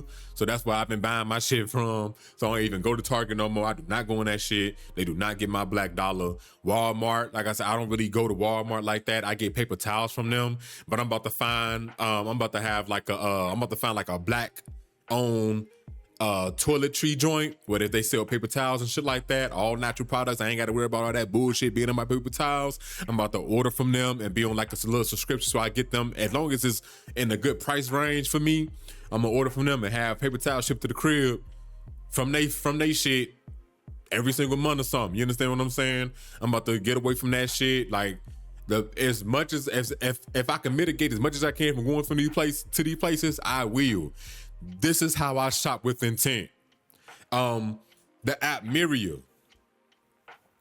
I believe, or Miria, go to that app. It shows you, I talked about that on the pod before, but it shows you all of the black owned joints and you can shop wherever all the same shit that you getting for like your daily toiletries or your candles and shit like that you get for the crib. You can buy that shit from the black owned spots, man. And the app is starting to look a little bit better. It's starting to look a little bit organized, but they show like black hosted events. And it's every month that they show. You can create an event. You can tell people about it. They have places where you can donate to people that that needs funding because they probably out of work or something like that. And I'm saying that right now because I'm seeing that shit right now. They got beauty, fashion, art, food, pets, essentials, all books, services, all types of shit, bro. You can get candles, soaps, nigga.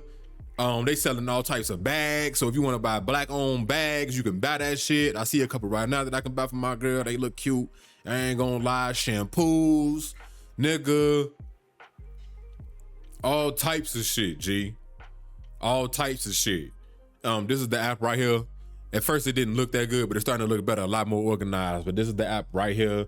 I know it got the blur on. But yeah, man. As you can see, go check that shit out, bro. Go check that shit.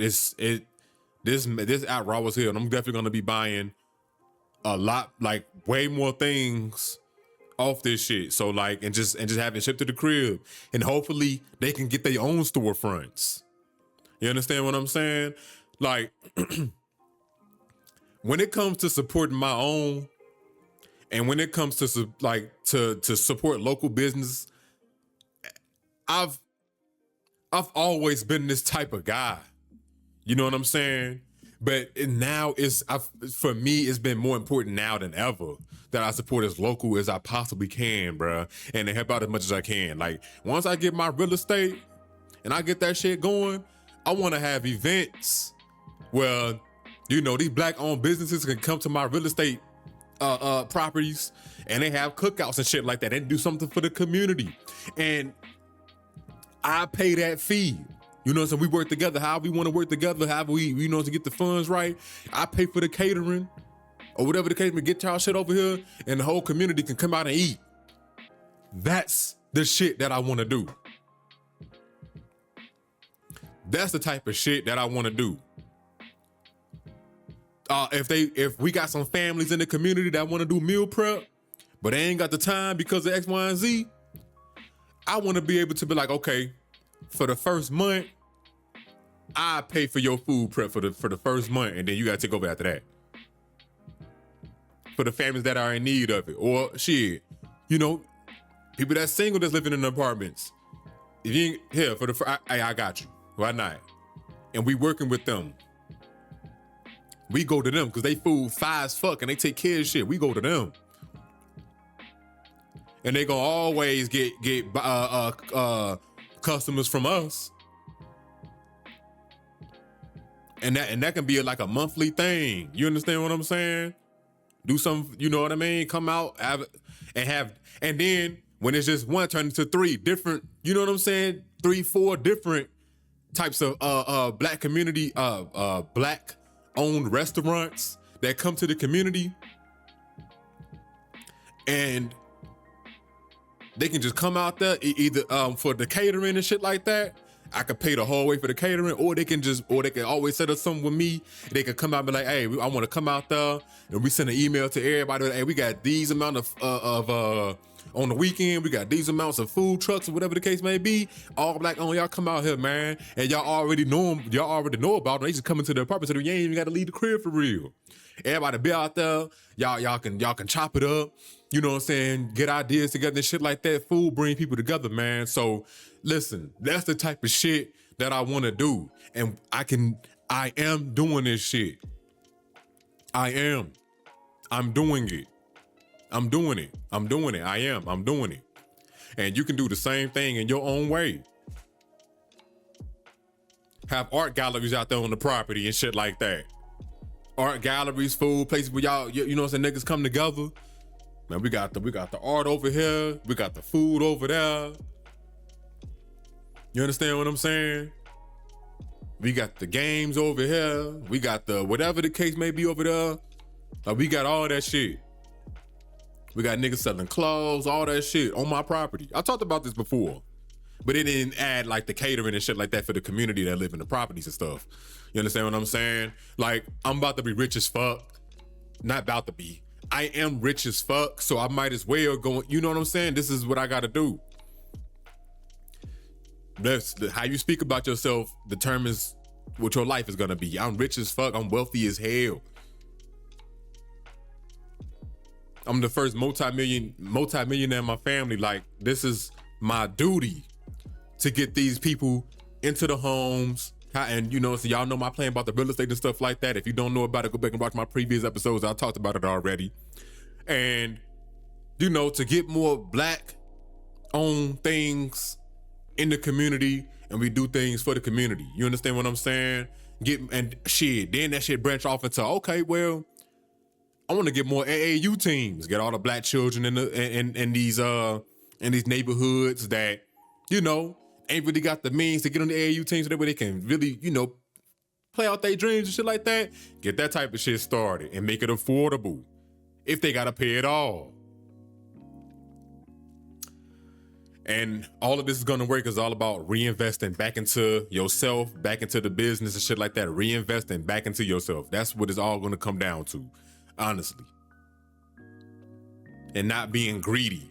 You know what I'm saying? I'm worth this much. I make this amount of much money a month, $10,000, $20,000 a month. That extra money that I'm getting, that shit going towards what I just talked about prior. And the more money I make, the more I reinvest it back into this shit. So the way there's more money going back into those companies or those ventures or whatever the case may be, there's more money being put back into it.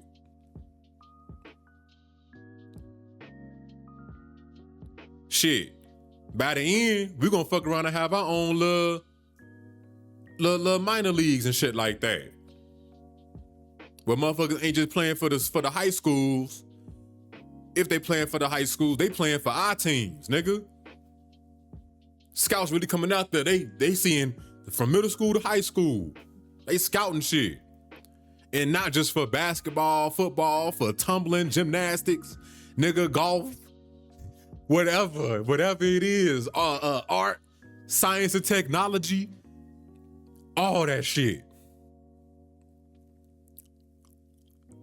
We can create our own data centers, meaning science, places that we study science and shit like that. We create our own shit. Fund our own sciences. You understand what I'm saying? Because we have all of this shit connected to one thing. If niggas want to go buy a water power vehicle, they can do that and not have to worry about being assassinated for it. You understand what I'm saying?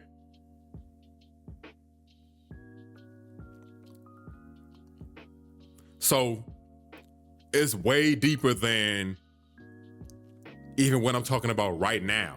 These are just what I talked about over prior episodes of my podcast. I'm now adding on more ideas to this shit. You understand what I'm saying? We create a black vehicle and it's made for the black community, by the black community. Now, if other niggas want to buy that shit, they can, but we create our own vehicle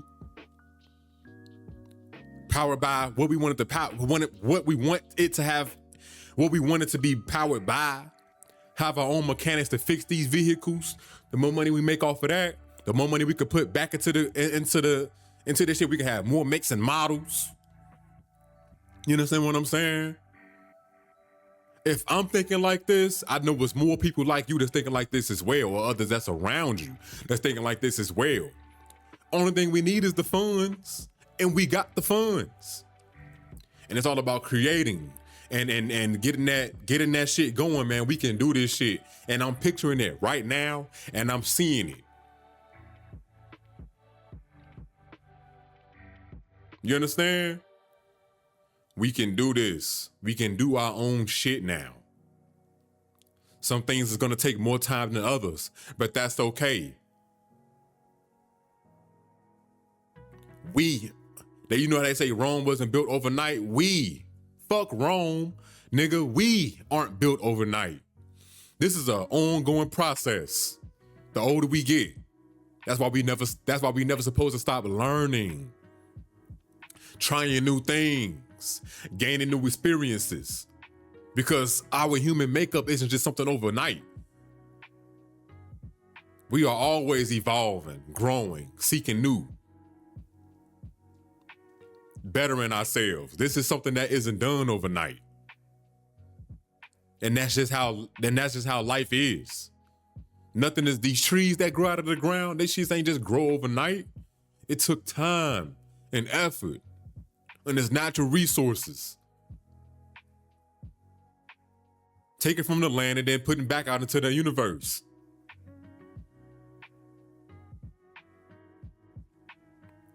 Becoming one with the land, not taking from it, but becoming one with it.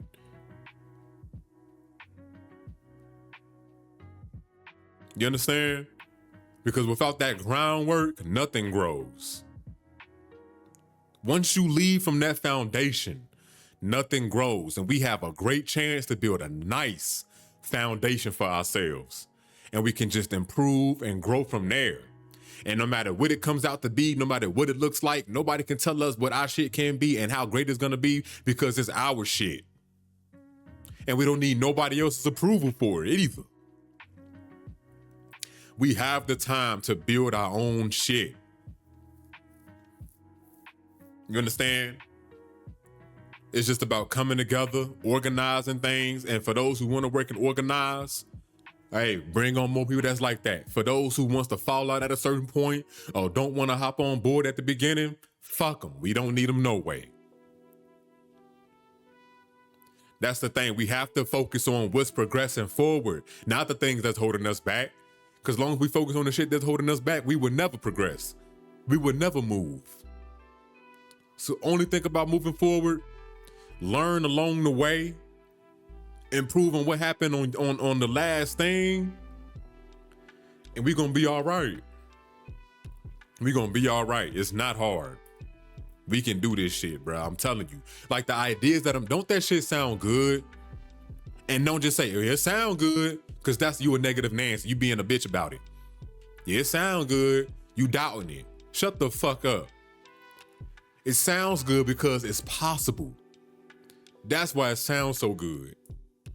It's possible. And I'm going to make it happen. I'm going to make it happen. I'm making it happen. Not going to. I'm making it happen. I'm making it happen. I got to say it one more time. I'm making it happen because it's being done right now. And with the words that I speak. What you say and repeatedly do gets ingrained in your subconscious mind. What gets ingrained in your subconscious mind becomes an unconscious activity.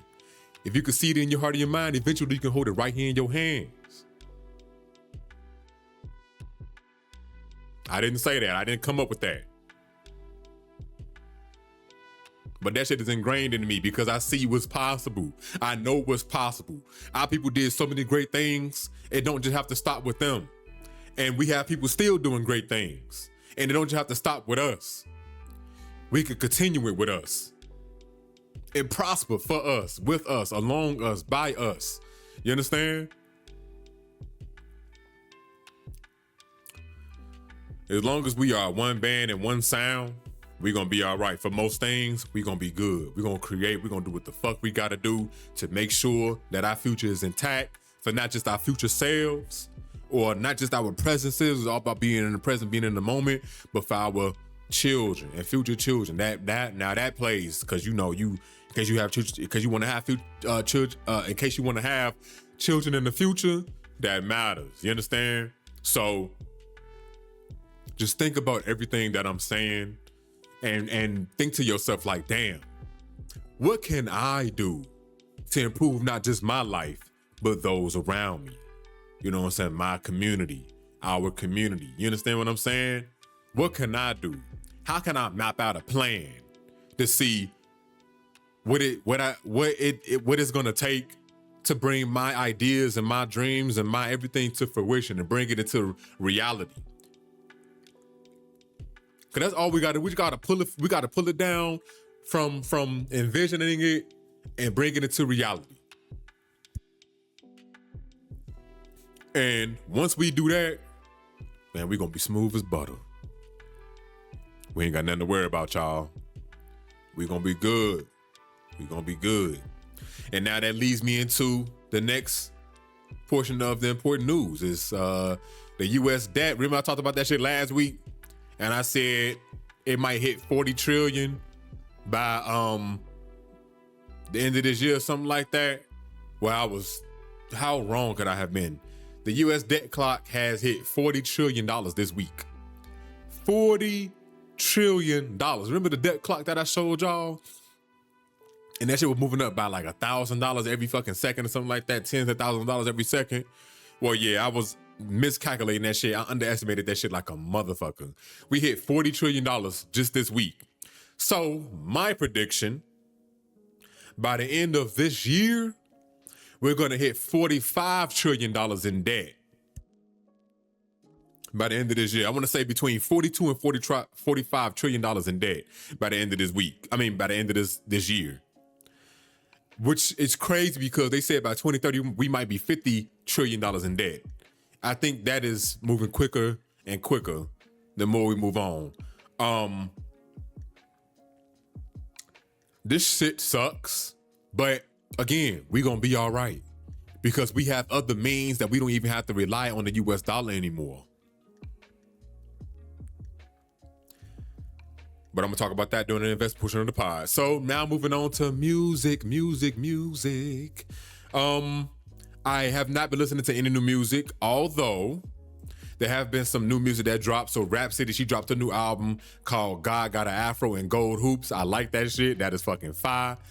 Let me see who else. Cleo Soul. I love Cleo Soul. She dropped a new album. What is it called? I forgot what it's called. She can sing her ass off. It is called Gentlewoman. Can't wait to listen to that. She dropped it, I think, on Thursday, I believe. Yeah. So she dropped this shit on the 20th, on Thursday. And I ain't listened to it yet. I meant to, but I was busy with content and other shit like that. So, you know, like I said, it'd be a little hard trying to come up with content, but here we are. I mean, it'd be a little hard trying to keep up with the music, but here we are. I'm going to be listening to a lot of this shit, bro. Because I still be going back and listening to old albums like that. Pompeii Utility, that shit has me in a chokehold, bro. I'm still listening to that shit back to back to back. But Cleo Soul, she just dropped a new one called Gentlewoman. Erykah Badu, she dropping a new album. I don't know if this is what it's called, what it's going to be called, and it's dropping in 6 days, but it's sorry, we don't have an album title yet. So that might be the name of the album. And I believe this whole album is going to be produced by The Alchemist, if I'm not mistaken. Yeah. This album is going to be produced by The Alchemist. So it's Erykah Badu and The Alchemist. Alicia G, she just dropped a new song called 803 to STL. That shit sound decent. Let me see. Mike Schaub, I believe he just dropped a new joint. I like Mike Schaub. I'm surprised I'm not following him. Let me see. Yeah. Is this the new joint? Yeah, it is. He dropped this. Oh shit, he just dropped it today. Seaward 4. So obviously he got more of these Seaward sides. But it got Mike on here, Ankle John.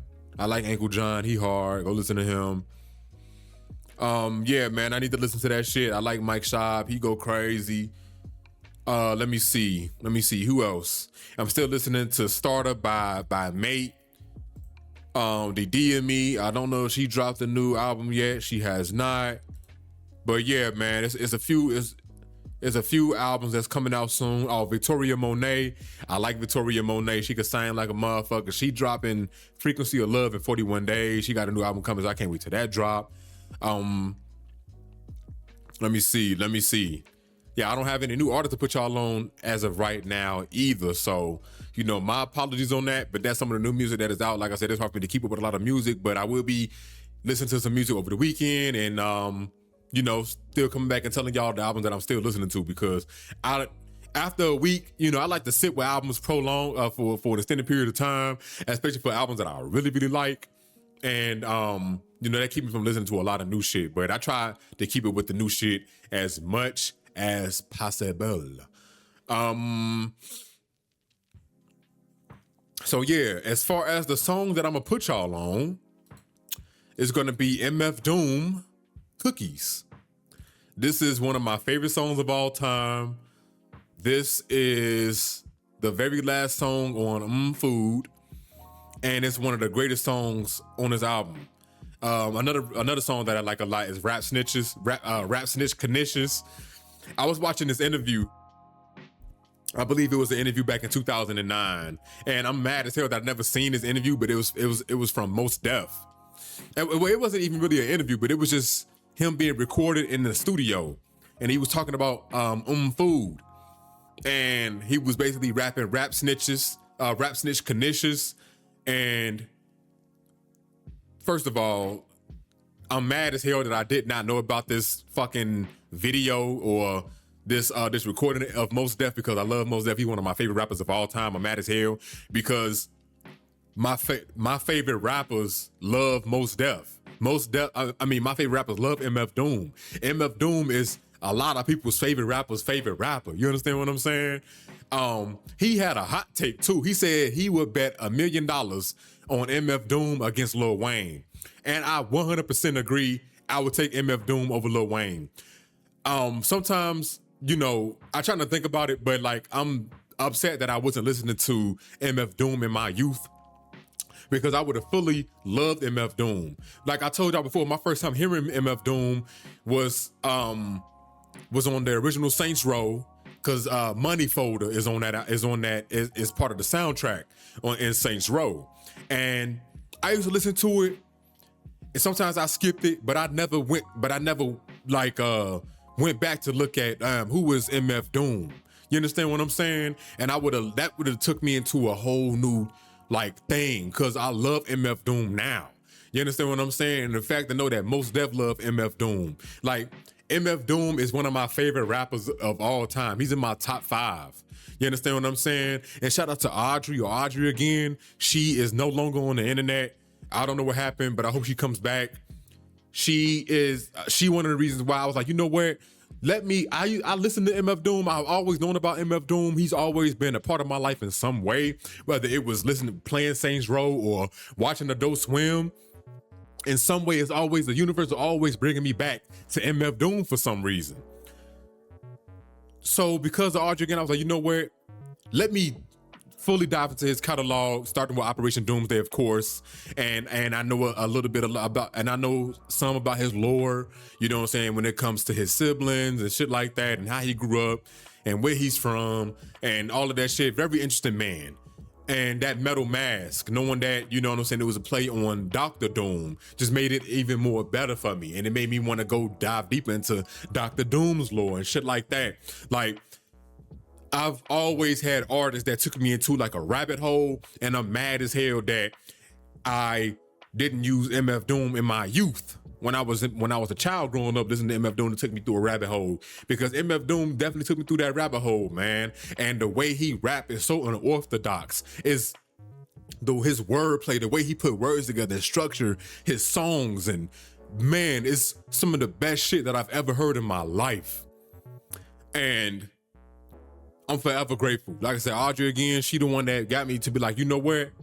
Let me go ahead and dive deep, and I'm so good. It started with Operation Doomsday, and my mind was just like just blown. Like, I missed out on this for how long? I wasn't listening to this shit back in 2015, 16, 2006, 2005, 2004, 09. I wasn't listening to this shit. Why? Oh my God, bruh. R.I.P. MF Doom. He is one of the greatest rappers I've ever heard in my life. Like, when it comes to my top 5, I talked about it. But Doom, like I said, 1 is Kendrick, 2, Doom.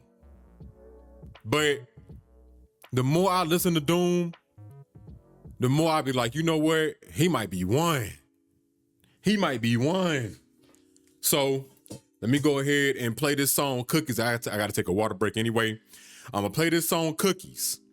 And I really want y'all to listen to what the hell this man is saying.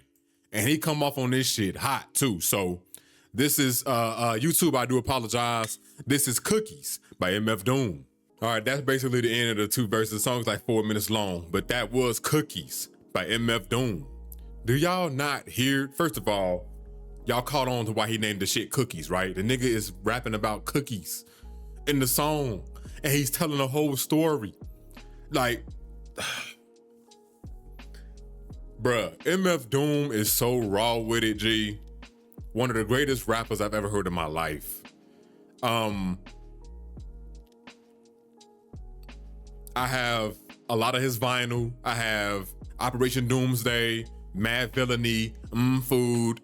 I have Victor Von Doom, or hold on, what's that shit called?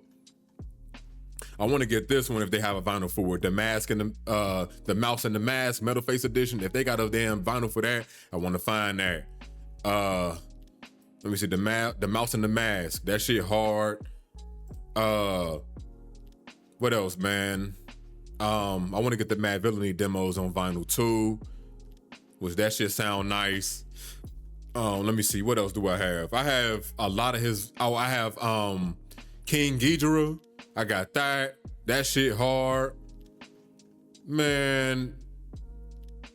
Grand Theft Auto Chinatown Wars. I didn't even know this nigga. Oh my God, that's so fire. I need to listen to that. See, I'm still learning about shit.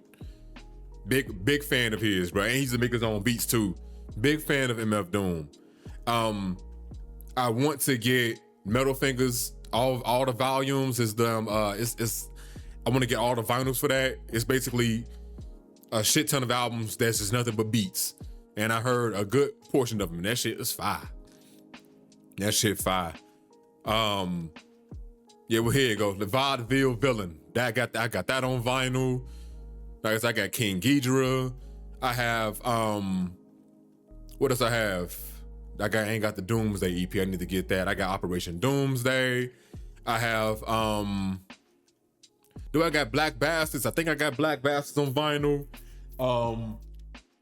Let me see. And I have this other vinyl of his that's, is the first album that he ever dropped. That he dropped it as Zev Love X, because he was Zev Love X before he was MF Doom. Man, love the way he rap. Love the way he rap, bruh. Nobody can rap the way he does. And MF Doom said something that was, MF Doom, Mos Def said something that was so like, damn, I feel that shit. The nigga said MF Doom raps as well as I feel. He raps as well. What the fuck? He raps as weird as I feel. And I was like, damn, that's hard, because, nigga, who do y'all know that raps like Doom? Honestly, who do y'all know that can really go toe to toe with MF Doom when it comes to these rhymes? The rhymes are out of control. Like, the rhymes are out of control, G. The rhymes are out of control. This man, oh my God. Like, what the man said, that nigga say, it was on Vomit Spit. He said, even when ribs was touching, never swallowed the ham. Like, that shit is so fire. Villain get the money like curls. They just trying to get a nut like squirrels in this mad world. Like, oh my God. His delivery is some of the best I've ever heard. It's... MF Doom is so top tier. MF Doom is so top tier when it comes to the raps, bro. Like, I love when he said, I think it was on Great Day. Seems like we're gonna have a great day today.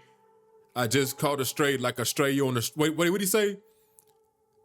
I can't remember what he said there. Every time I try to remember lyrics and shit, I start to freeze up because it be hard.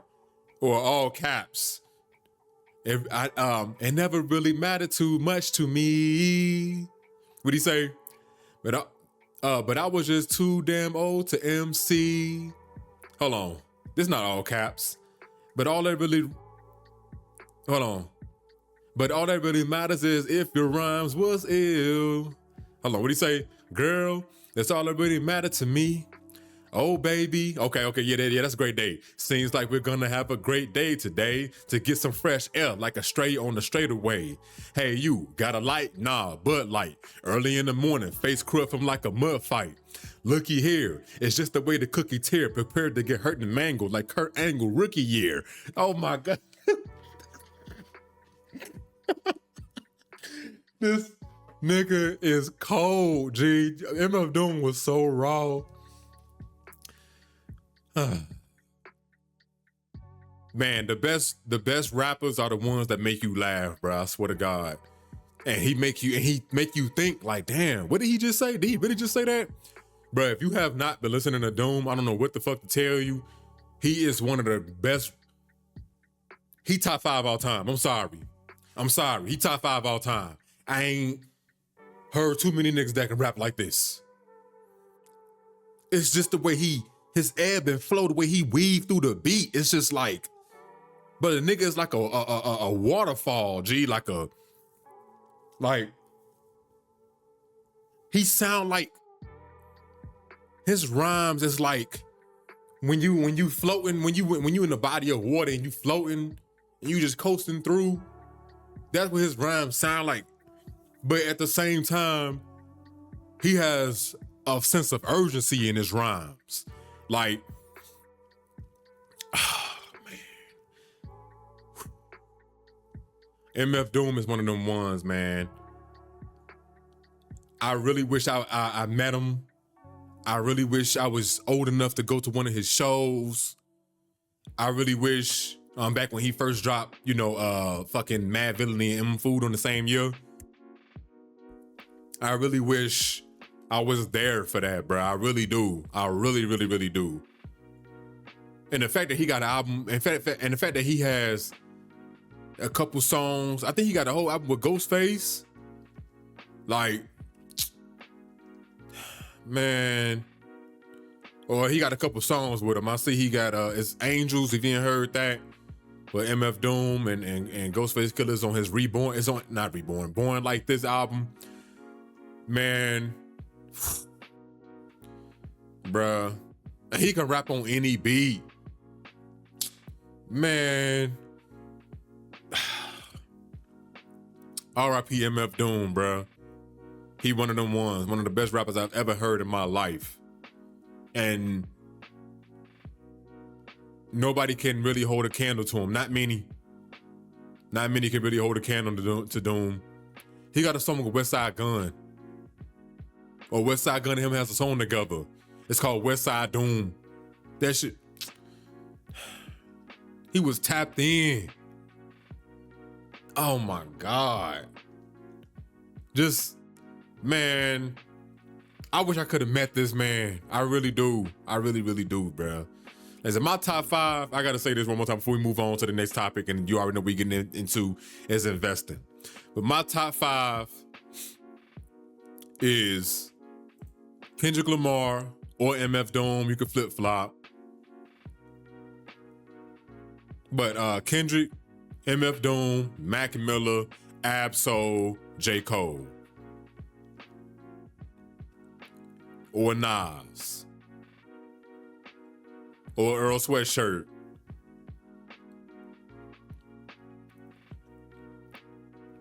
That's my top 5. Kendrick Lamar, MF Doom. You know what? Yeah. This is on the record now. This is my official top 5 for right now. I don't think the first 2 will ever change. Or the first 3, really. But Kendrick Lamar and MF Doom, you can, one or two, it don't matter. Mac Miller, Ab-Soul, Kendrick Lamar, Ab-Soul, J. Cole, or Earl Sweatshirt, or Nas. And then whoever else I want to put in there as far as the top 10, like Mike and goddamn, Gucci Mane, Lil Wayne, you know what I'm saying? Who else? DMX,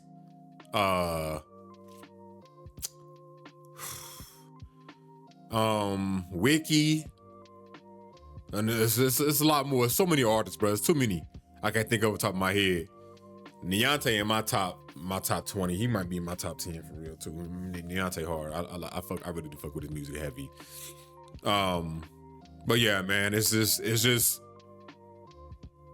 MF Doom was just one of them ones, man, and that's my top 5, and that's what I'm sticking to.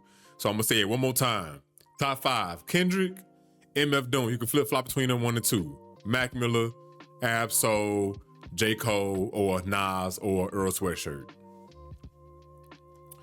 All right, man. So let's go ahead and move on to my second favorite portion of the pod. Investing. We're going to be investing, man. Hopefully y'all been investing every single day. If you ain't been investing every single day, hopefully you've been investing every single week. If you ain't been investing every single week, hopefully you've been investing every single month, man. And it's a good time to talk about investing. Y'all know I've been talking about this shit even when the prices were low. I was telling y'all to buy when it was low, because right now, crypto is up. Crypto is fucking up. And I'm so glad that I've been investing all year long. I ain't skip a beat. Bitcoin at 77,000. That shit up 22% on 7 days. Ethereum up 2,400. That's up 2,400 in 7 days. Hold on. Let me slow down. Ethereum is 2,400. It's up 27%. XRP is $1.39. That shit was just 99 cents a couple days ago. It's up 39%. Chainlink, it's $11.49. My average cost is like $12 and some change. It's up 29%. And I'm still buying. Even though prices are up, I'm still buying. I'm trying to see where I can take profits. You understand what I'm saying? Where can I take profits? Because I will be taking profits. And when the shit come back low, hopefully the shit come back low. If not, then I just gotta deal with what I deal with my bags, and you know what I'm saying? Take profits and shit, build up my other shit, you understand? But yeah, man, crypto was up. And since it is up, the topic that I want to talk about was staking. Well, shit, what is staking? Well, it's similar to dividends, except you have a certain amount of crypto, right? You say you invested in the crypto, like, I don't know, XRP, Bitcoin, Ethereum, Flare, VeChain, whatever, and it allows you to stake the coin. It's basically you locking up a coin into the protocol, but in return, and when you lock up the protocol, it basically shows that you believe in the asset, that you believe in the protocol, and in return you get these rewards, and the rewards come in the form of the same cryptocurrency that you are staking. But the only thing about it, which also makes it different from dividends, when you get paid from it, you will see that being reinvested back into your account, but you might have to stake it for a certain amount of time before you can pull profit. So you staking it say you staking a certain protocol, say you staking a certain cryptocurrency, and You got it, and while you staking it, you earn in cryptocurrency every single day. But then if you want to take out those profits or you want to sell, you won't be able to sell for like 21 days. So they was like, oh, the lockup period is 21 days before you're able to take your money out of this particular asset. You understand what I'm saying? So let me try to explain it just a little bit better.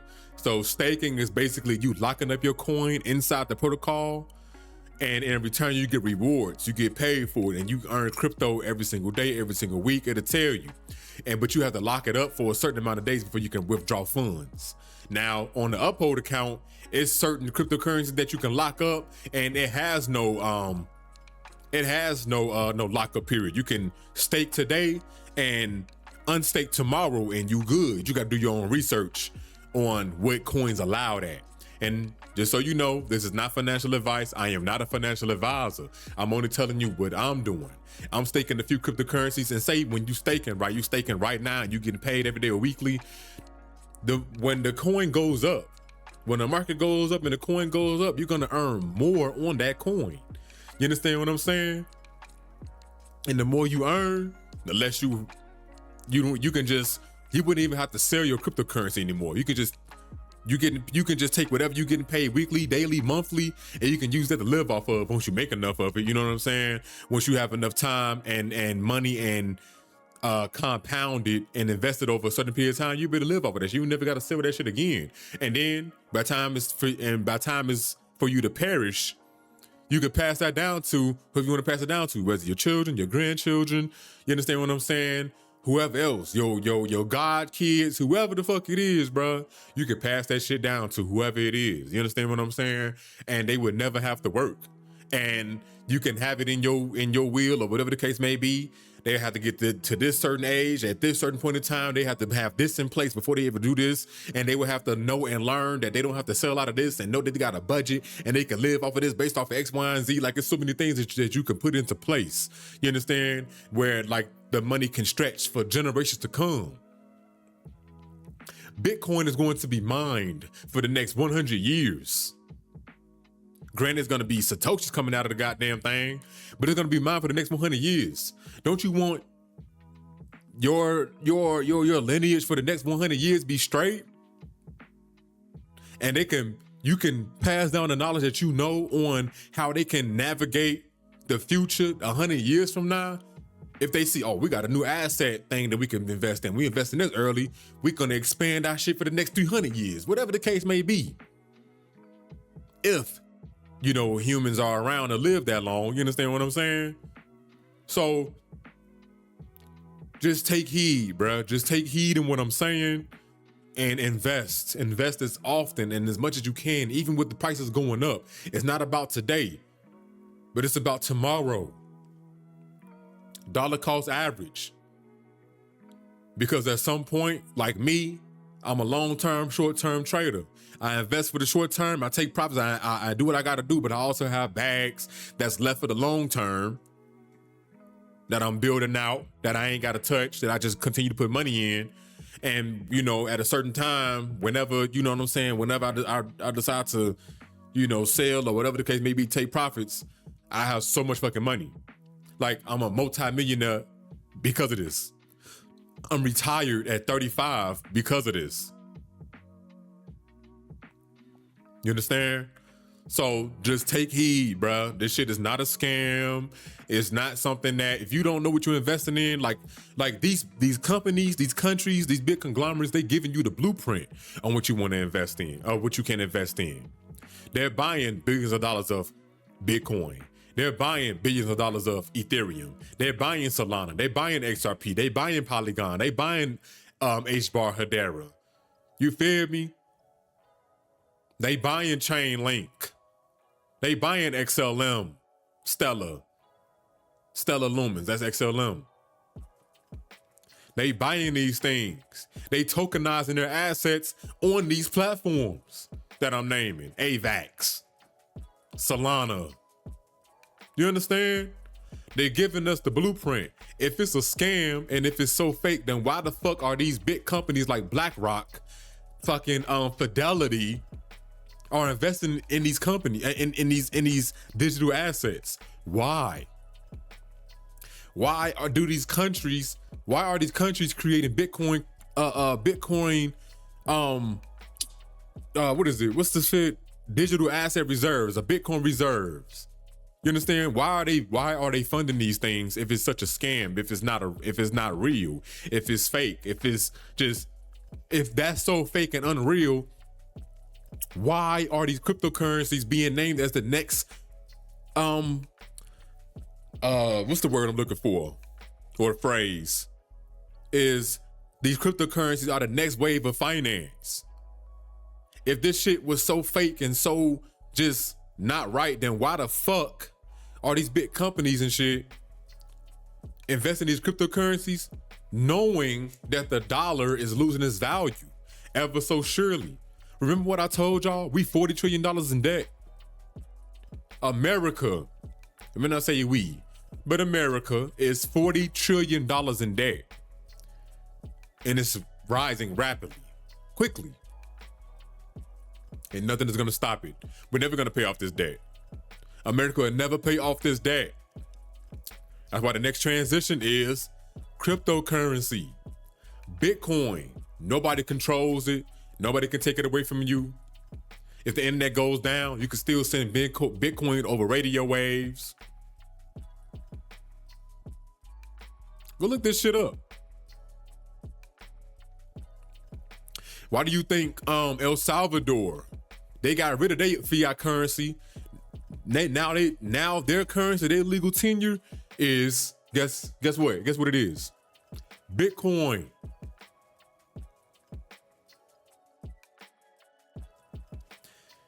El Salvador has gotten away from the old system. I think they're the first country to do it, and the only country to have denominate their currency in Bitcoin. The only country to use Bitcoin as a legal tender. I think they're the only country. I could be mistaken. Do your own research. But as far as my knowledge goes, it's just El Salvador. They no longer have to worry about the old system. They can trade, buy, and sell in Bitcoin. They don't have to go to a bank. They don't have to go through a bank anymore. Motherfucker can buy Bitcoin and borrow against it. There's risk there, but they can do that without having to go to a bank. You can park your money into a asset protocol like staking, and you will earn money on your money. Most of my money is not in a bank. Most of my money is not in a bank. It's parked in places where it's creating revenues of income.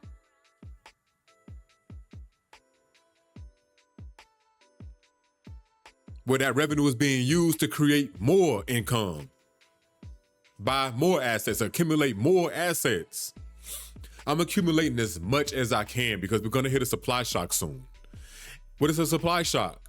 That's where that's when there's so little cryptocurrency on the market where it's gonna affect the price. It's gonna skyrocket the price basically because the demand for it is gonna be so high, but it's gonna be so little supply of it. It's happening right now with Bitcoin. Like it's going up, and that's not the reason why it's going up, but it's going to happen. These companies are buying so much Bitcoin. There's not going to be any more left for all of the millionaires in the world and all of the regular 8 billion people that's in the world. Not one that right now, every millionaire in America cannot buy one Bitcoin. It's impossible because the supply of Bitcoin is so scarce. 6 million Bitcoin is gone forever. 5% of Bitcoin, I mean, there's only 5% of Bitcoin left. And that is getting bought up by BlackRock. That's being bought up by companies that's invested into the Bitcoin ETFs that's owned by BlackRock. It's being bought up by MicroStrategy, who BlackRock is invested in. They have like 800,000 Bitcoin. It's also being bought up by millionaires. It's being bought up by billionaires like Grant Cardone, who owns the real estate shit. That nigga, yeah. He just hit like 300 or something Bitcoin. That's a lot of fucking Bitcoin. 300 Bitcoin at the price where it's at 99. Buying it at 60. He just had bought 100 more Bitcoin or something like that at 63K. It's at 77K. Do you not, and the nigga profits is up. If you bought Bitcoin while it was in the 63, 62 range, you will be up right now, 29% in your money right now. If you bought just yesterday or 2 days ago or 4 days ago, you will be up right now, 29%.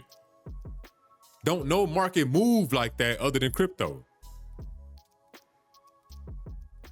You'll be up 22.88% right now. If you bought, I'm looking at the chart. If you bought when it was 64K, which was on the 19th, so that was 2 days ago, you'll be up 29% right now. Right now. Ready to take profits. Ready to take profits. So this is just something that I want you to think about, man. Just take heed and realize that you have the opportunity of a fucking lifetime. We will never see this again. We're coming up in a place where we won't be able to buy these prices at $77, $1.30, this, that, and the third, chump change. Where these cryptocurrencies are at right now, we won't see these prices again. Ever. Ever. Then we're gonna get to a point where shit is at $5. We won't ever see shit at $5 ever again. We're gonna get to that point. $10, $20. That shit ain't gonna ever come back down to that point. You have the opportunity of a lifetime to invest as much as you can. Only what you can afford to lose, but invest as much as you can into the next system.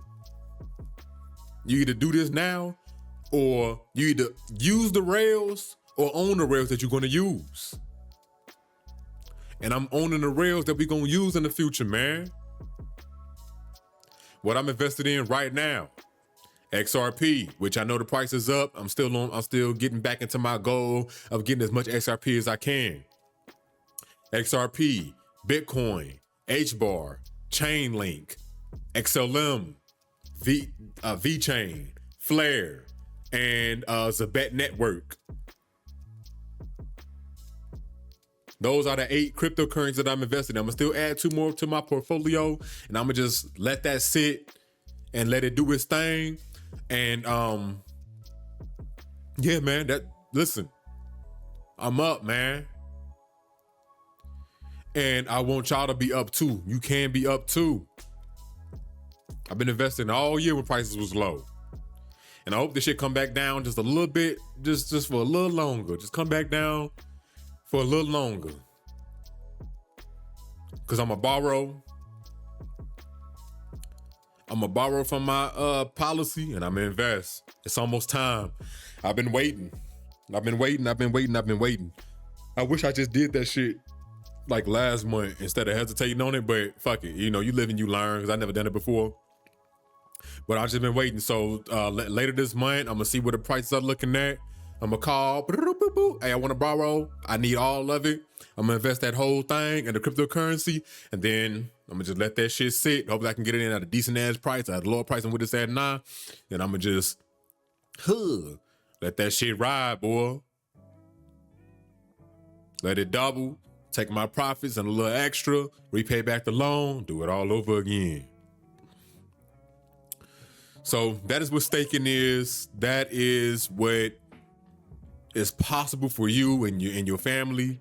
It's this creator that I watch named The Modern Investor. And at the end of his video, he always say, make sure that you have a discussion with your portfolio to see if crypto is right for you. And if so, buy as much as you can. Because it's gonna get to a point where Bitcoin is gonna be back at 126,000. You're gonna be like, damn, I wish I bought when that shit was 62K. Cause I still be like, damn, I seen Bitcoin at 15K. And I did not invest when it was 15K. I waited till that shit got to 63K and I started investing. But it's all right.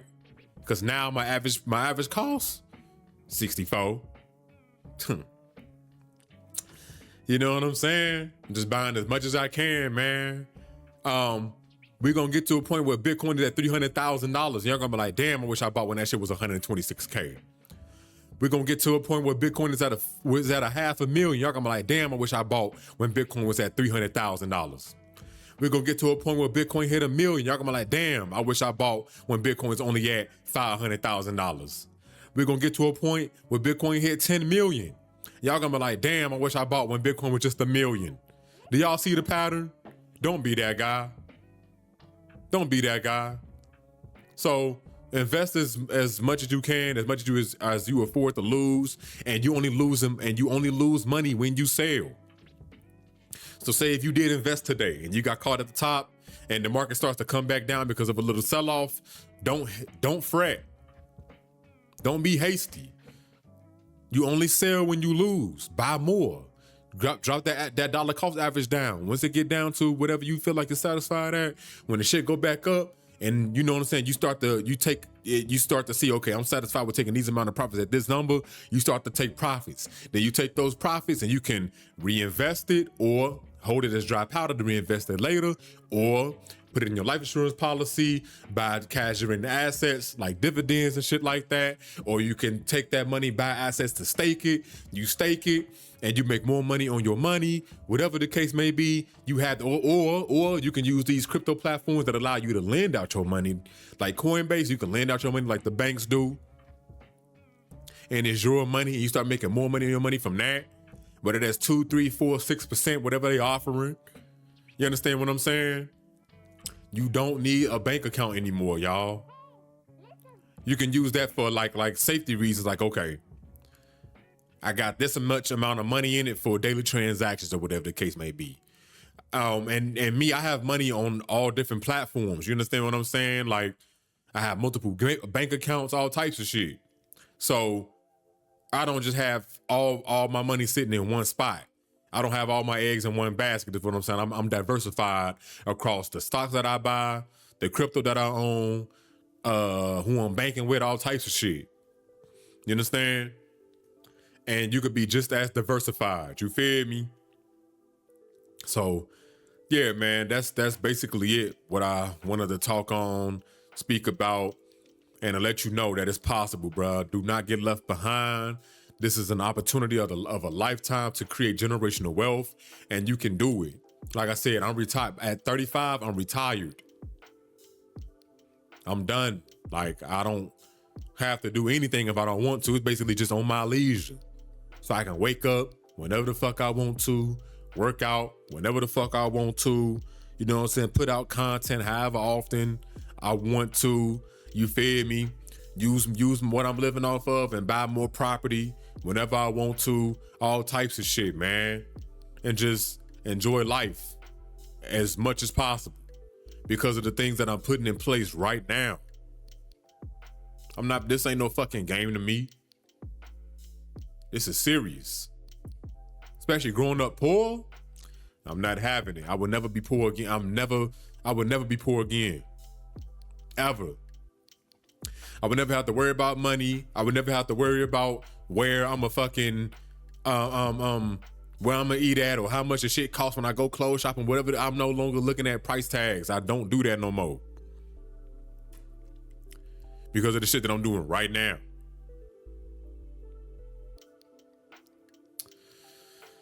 So I hope y'all enjoyed that. I hope y'all enjoyed that information. Hope y'all enjoyed the conversation. And I just want y'all to do better, man. And the only way to do better is if we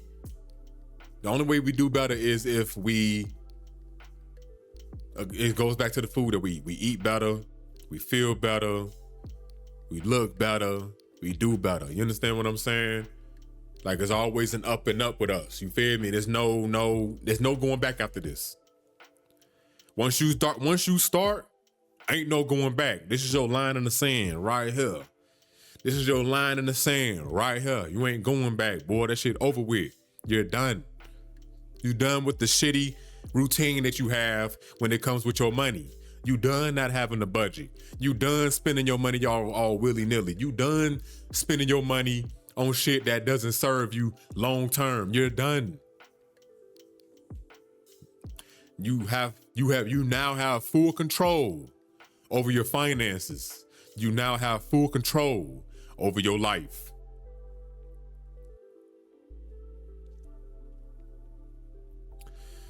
All right, man. I really do appreciate y'all for coming through and listening.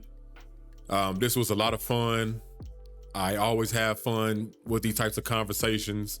This might be the longest podcast yet. We had almost 2 hours and 30 minutes. We 2:26 in. I really do appreciate y'all, man. It really means a lot that y'all come through and listen, and hopefully we can continue to grow and spread new information and just become better human beings out this bitch, man. So this has been episode 78 of the Von Talks podcast. I had to make sure that I got it right. Yeah, make sure that y'all exercise, drink some water, and fucking relax. And I will most definitely see y'all ass on the next episode. Peace.